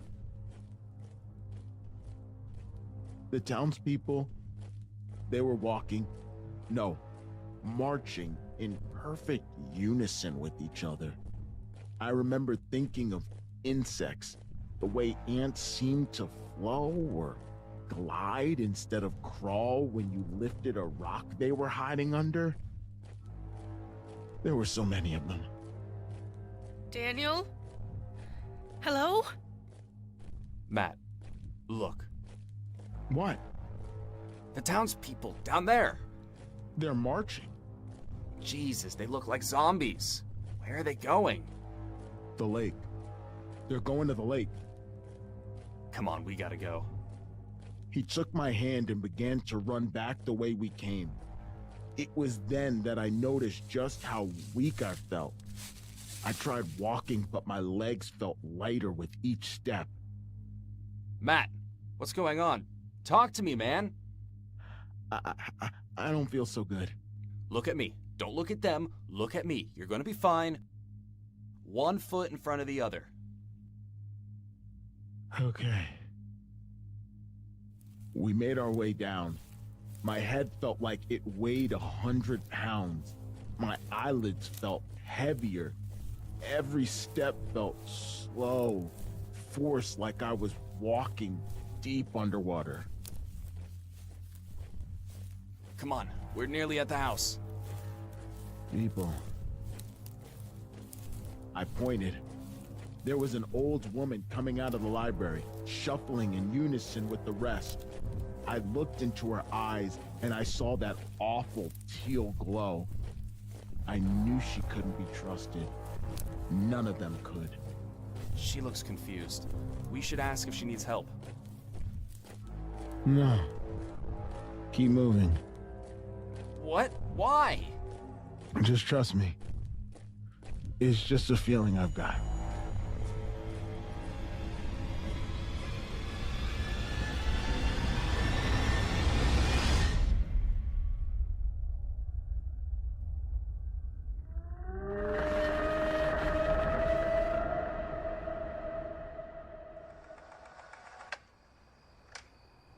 Let's go back an hour and 6 minutes.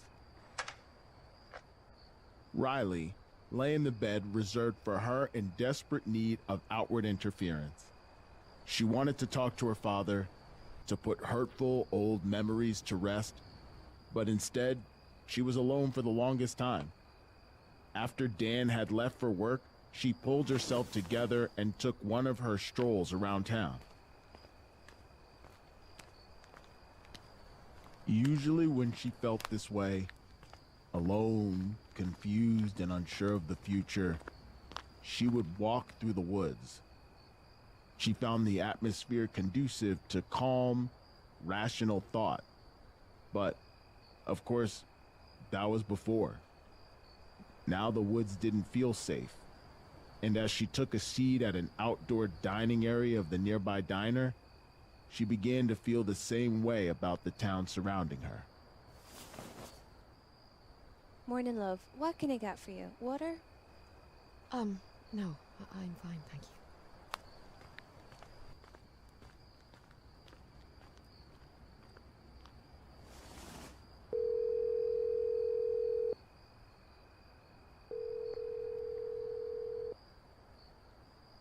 Your call has been forwarded to an automatic voice message system. At the tone, please record your message. Hey, Dad? I know you're not feeling well right now, but I've really been going through something, and I just need someone to talk to. I know how much you miss Dublin and feeling important, and I don't want to put you down for that. And I know I said I wouldn't stay longer than a few weeks, but I just couldn't go home. I've tried. I couldn't sleep for days because I just didn't feel safe. I thought being here with you would fix that, but I'm starting to feel like something is wrong here too.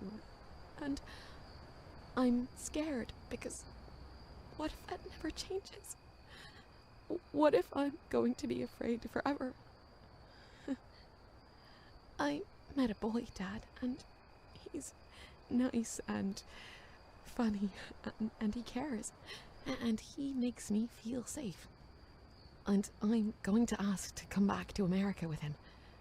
I just thought I should let you know. Get back to me when you can. Love you.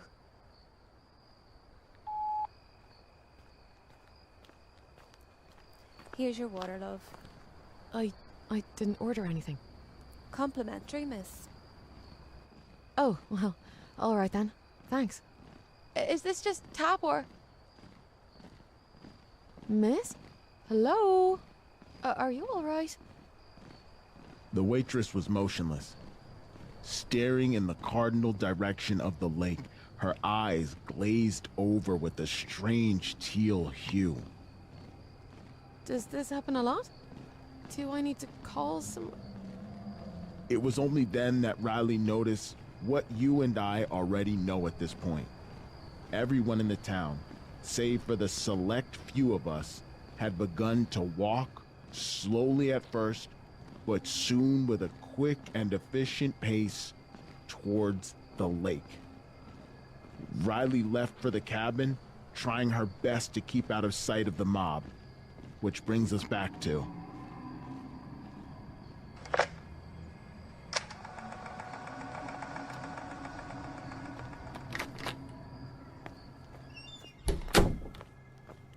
Isaiah? What the hell's going on out there, man? Matt, are you alright? You look like a dead person. I don't know. I don't know what's going on, but it's definitely bad. We need to get a hold of everyone. Where's Monty? And Angie, where is she? They're not here. I've been trying to call them, but they won't pick up. What's wrong? Is something happening? Look outside. Oh no.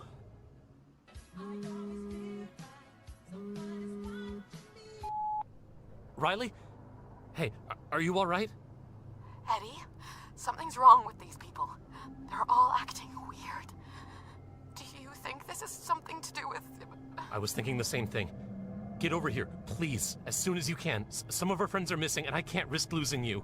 Wait, what are they? What's going on? They're drinking.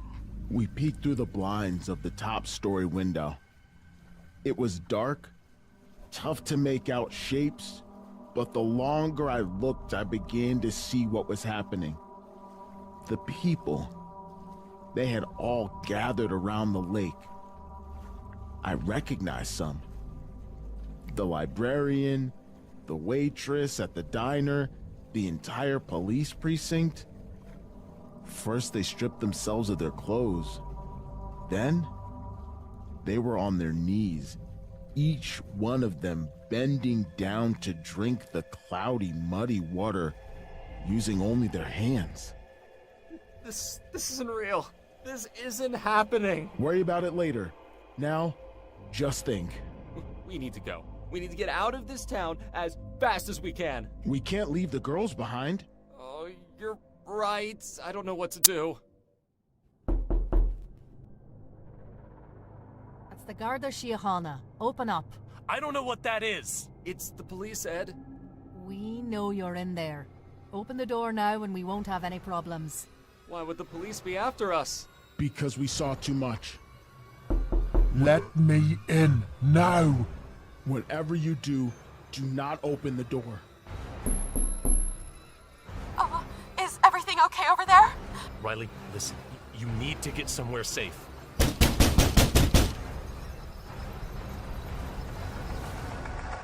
Oh, damn it.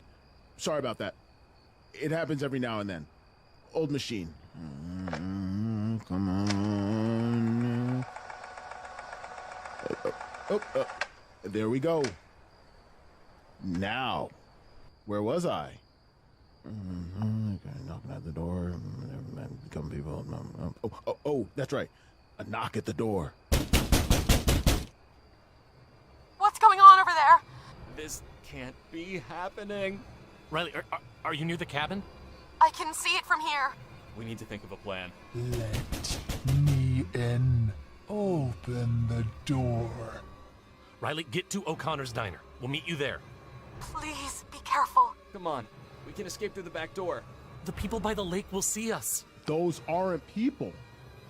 What about the top floor window? We might break our legs. We'll aim for the bushes. Come on. We made our way up. The lethargy I felt compounded on itself with every step. It was the most exhausted I'd ever been, but I managed to keep going. That was when I heard the door crack. We all knew we needed to hurry because whatever was on the other side of that door was about to be in here with us. I'll go first. Once we're on the ground, run for cover behind the trees.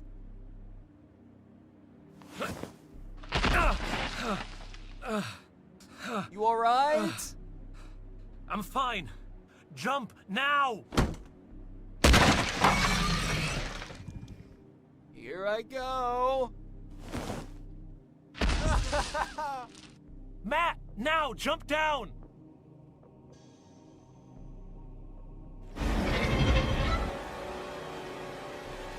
Let go!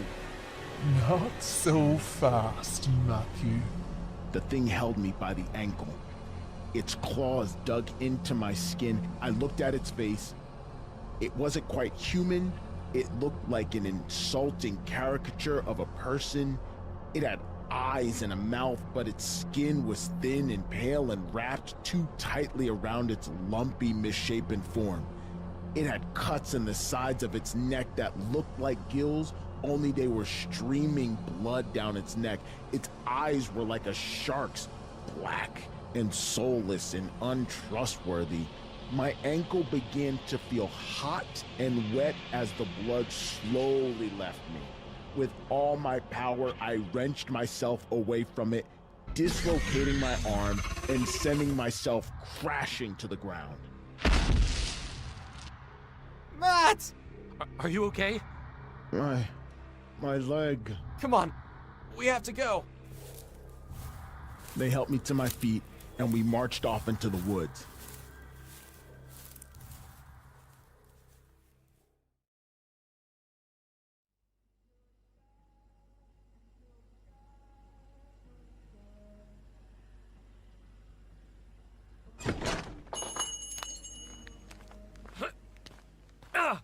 After a while of relative reprieve, we entered the diner, which was completely devoid of life. Christ, Matt, you're bleeding. I'll help. Here, you need to apply pressure. Riley! Oh my gosh, Eddie! Oh, I'm so glad you're okay. I'm fine. How are you? Are you hurt? I'm okay. What the hell is out there? I have no idea. These people, something's wrong with them. They're not acting like themselves. I don't know what got into them. MPI, maybe? Mass hysteria? It's the lake. What? There's something in the lake. Something very old. They haven't been themselves for a long time. How do you know that? Because I've seen it. I don't understand. What is this thing? I don't know what it is. I just know it has them. It takes people and it assimilates them, and now it wants us. It wants me. That doesn't make any sense. 500 people. What? This town has 500 people. No more, no less. And it's been that way forever. But with all the disappearances over the years, that doesn't make any sense, does it? This thing has been replacing people for hundreds of years. How do we stop it? We don't. The only hope we have is to get out of here alive. But what if this thing spreads? What if it takes over the world or something? I don't know. But maybe if we tell everyone what we saw. They think we're batshit crazy? Because that's where I'm at right now. It can't take over the world. Why not? The Great Imprisoned Monument. It was something Angie said during her freakout. This thing has been in the lake for centuries. If it could move around and infect the rest of the world, it would have done it by now. So we just need to get out of reach of it. Shh. Don't shush me. No, listen. It's opening the door. What do we do? Hide. Edgar and Riley rushed behind the counter, careful not to be seen. Isaiah helped me under a nearby table. It was dead quiet.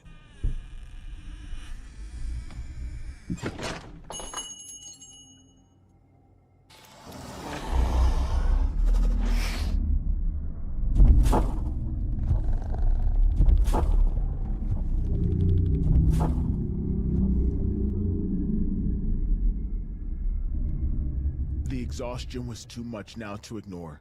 Perhaps it's because I was losing blood, but I found myself rapidly losing the ability to remain conscious. My eyes closed, and before I knew it, I was somewhere else entirely.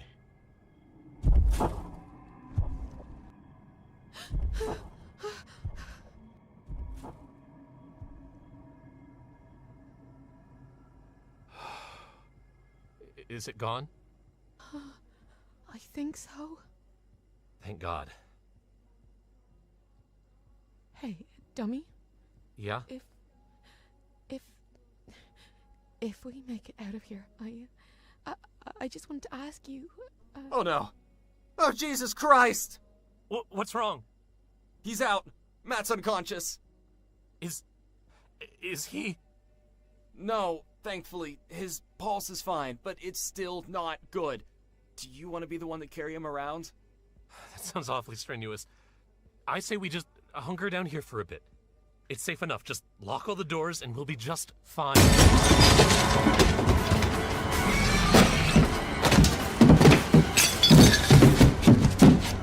Isaiah, look out!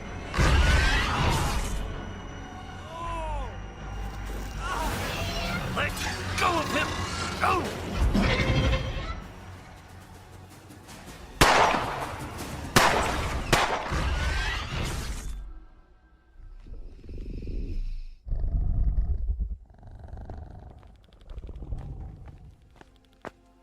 Monty?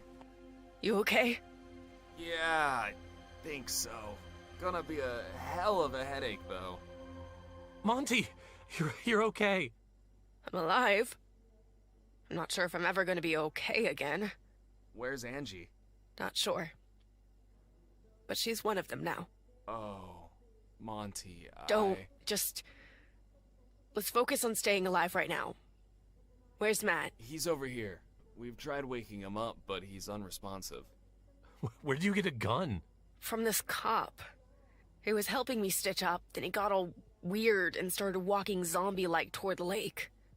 I think there's some kind of hive mind. So, what's the plan? Find a vehicle, leave town. It won't be that easy. Those things are prowling everywhere. We'll need to be practically invisible to avoid them. Yeah, and on top of that, where do you plan to get the keys to a stranger's vehicle? I know a place.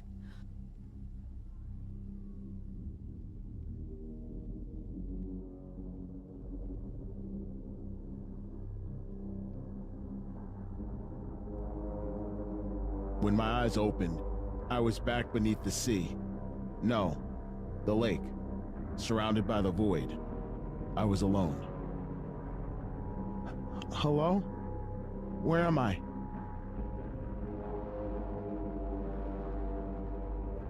You're here with the rest of us, Maddie.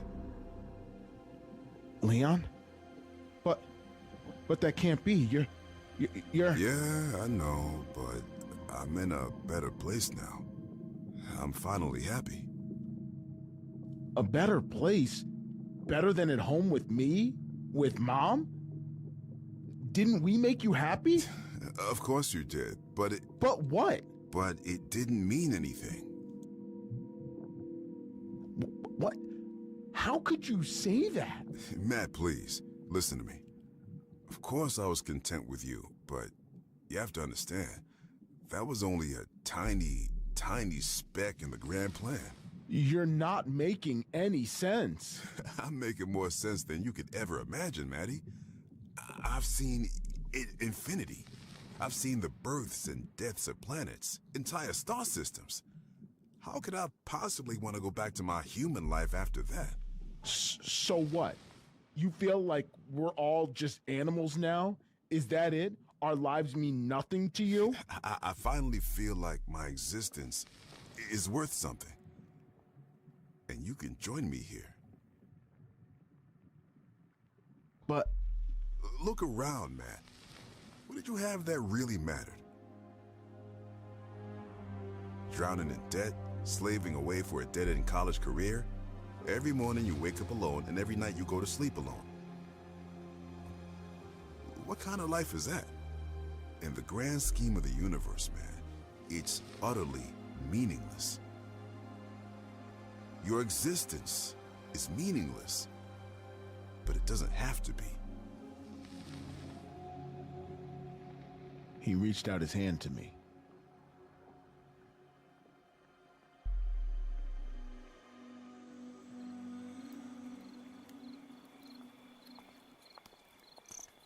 We're not actually breaking into a police station, are we? Not technically, no. I have keys.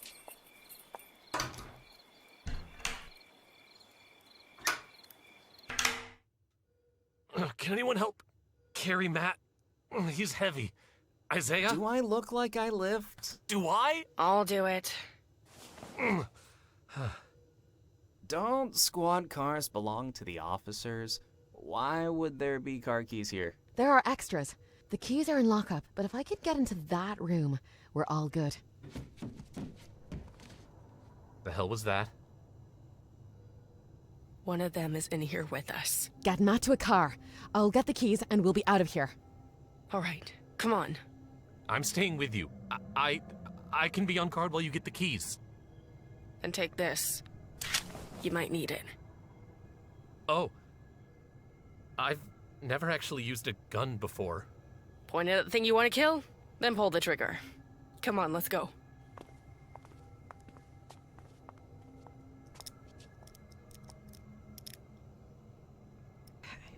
Come on.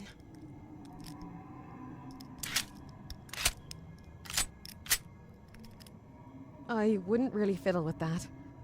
Sorry. Is the safety on? How do you tell? Give it to me.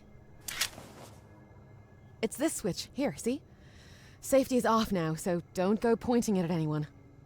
How about you just hold on to it? You know what you're doing more than I do. Fine. Riley? Yeah? You were, before. Was there something you were going to tell me? Oh, that... no, it was a bad time. I can focus on that stuff later. We're in! The key rack is somewhere in here. Who's there?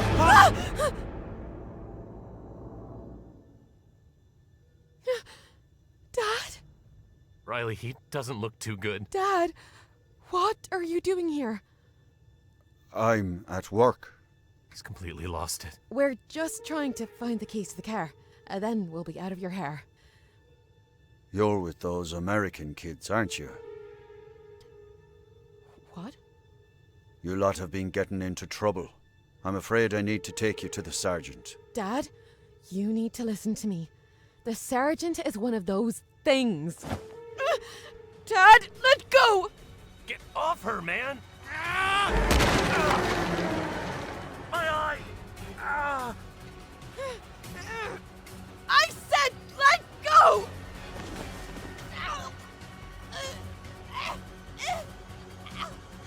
Why, Riley? Why did you make me do this?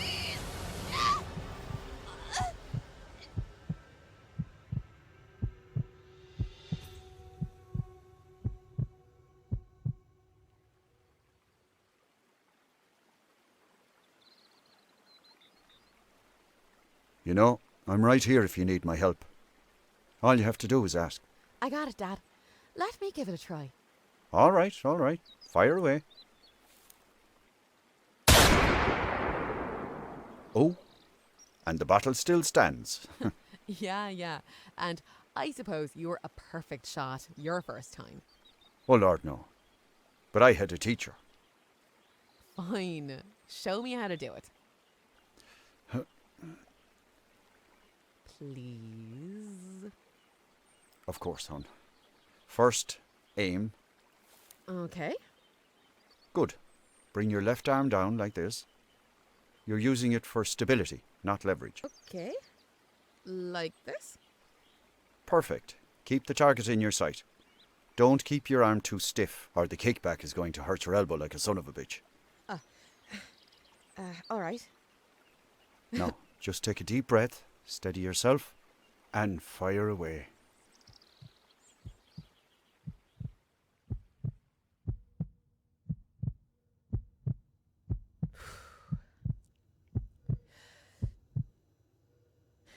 I love you, Dad.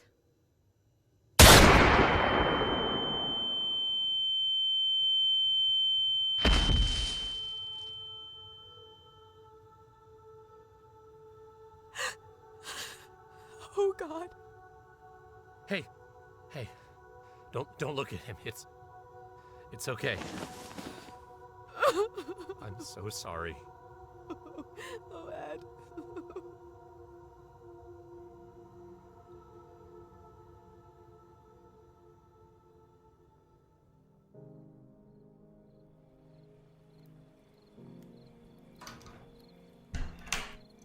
I heard a gunshot. What happened in there? Just take the keys and drive.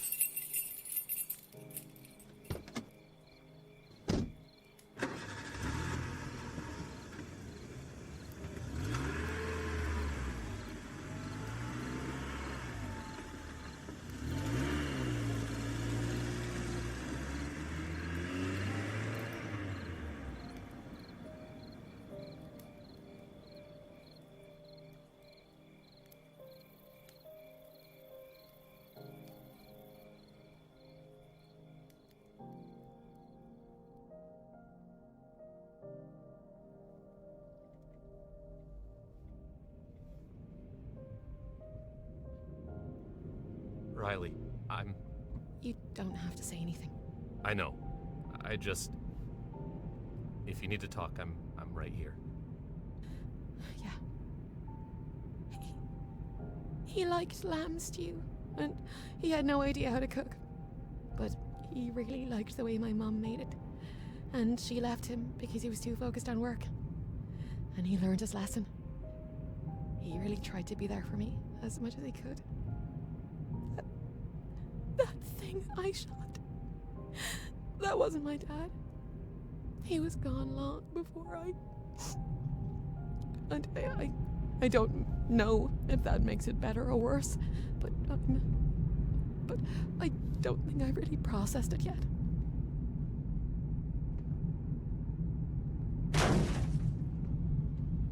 What was that? I'm not sure. What can you see back there? Oh no. Oh no?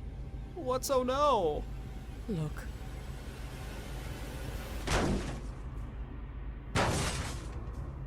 Jesus Christ, it's on top of the car! What do we do? Oh my god! Is that? Everybody, buckle your seatbelts. I have an idea. What are you gonna do? Nothing. Isaiah, step on the brakes.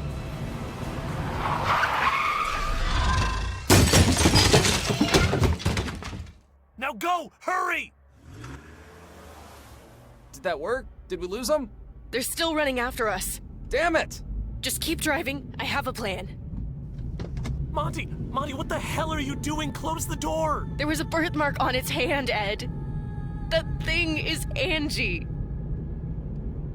If I have any hope of helping her, I have to do it now. Angie! I'm right here. You want me? Come and get me. Monty! Hurry up! Do you want me or not? Monty, I'm not super clear on the plan here. If we can hold her, we can take her out of the boundary of the town. Maybe she'll go back to normal. What if it doesn't work? Then we'll all die together. Come on!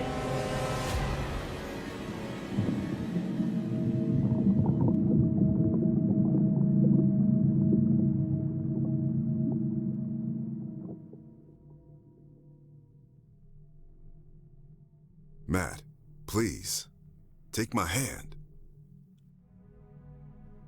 As he stood there in front of me, arm outstretched, I began to notice faces in the dark. Countless faces appearing slowly from within the inky black void. I heard their voices, and I saw their eyes. Then I saw the statue reaching high above us all. Its stone face, beautiful though it was cracked and chiseled away by time. Its eyes cried and oozed the very essence of existence, which drifted sure upward beneath the water, and I knew something was wrong, for within my brother's eyes, which should have been a dark brown, I noticed that faint teal blue glow. No. What? I won't go with you. I don't understand. Why? Why would you abandon me again? To go back to your life where no one loves you? To go be alone again? Is that what you really want? That's where you're wrong. I'm not alone. I never was, and I never abandoned Leon. He knows that.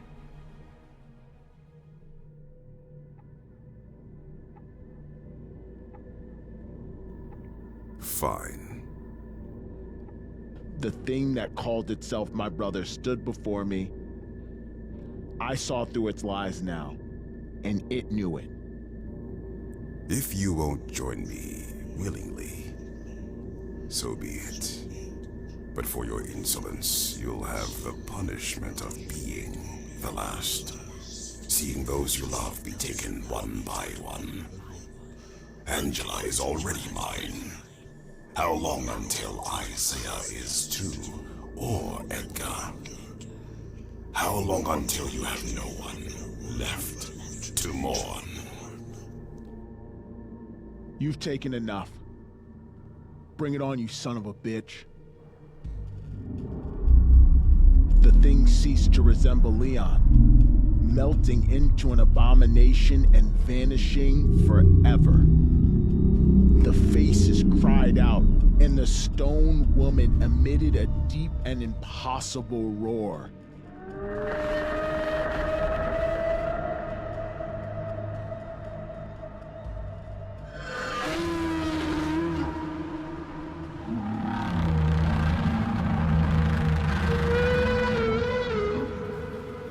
The thing chasing the car shuddered and then ran at Monty with unmatched speed.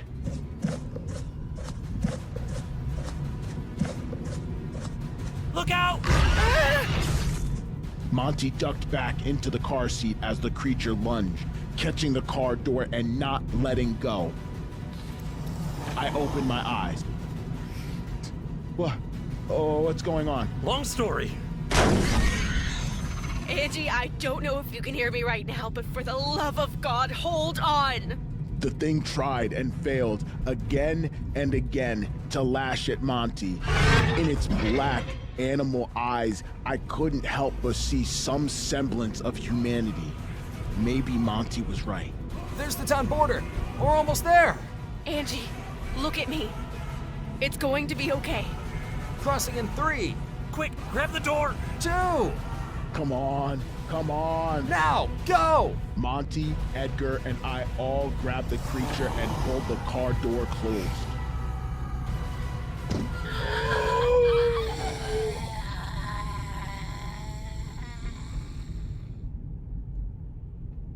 Is she... The thing looked up at Monty. Its monstrous features began to subside, and what sat before us, though bare and injured, it was Angie. She looked pitiful. Monty? Is that you? It's me, baby. Look at me. I'm right here. Is it finally over? Yeah. It's done. I watched as tears welled up in both their eyes. They held each other close. They would never let each other go again.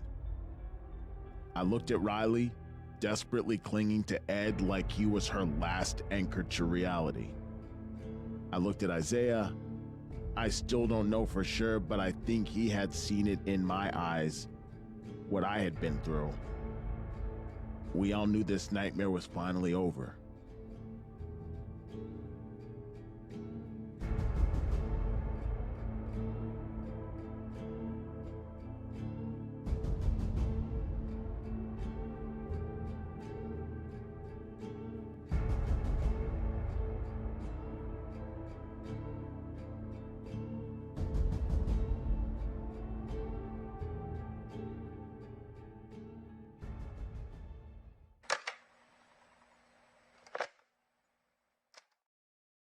From there, we drove to the nearest airport and went home as quickly as we could.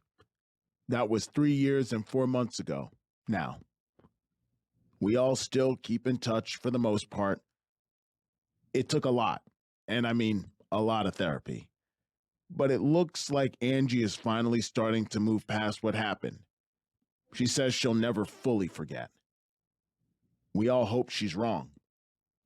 Isaiah is a nurse of some kind. Riley and Edgar run a small-time soup kitchen, and I've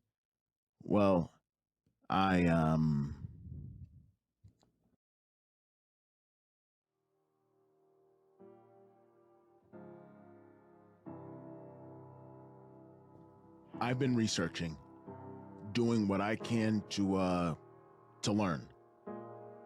There's a very, very old story they tell around County Cavan. Sometimes a kid's story to tell around a campfire, that kind of thing. There was a mountainside village that prospered for generations. Then, one day, a great beast came down from the sky, and something that was so vast and terrible that to look upon it drove men to lunacy. To exorcise the monster, the village people summoned their greatest priests and practitioners of dark magic, and they trapped the beast in a prison large enough to hold it. An enormous statue of beauty so as to counteract its hideousness. Generations rolled by. Centuries turned into millennia, and the great thing sank into a crater in the world, which filled and formed a beautiful lake.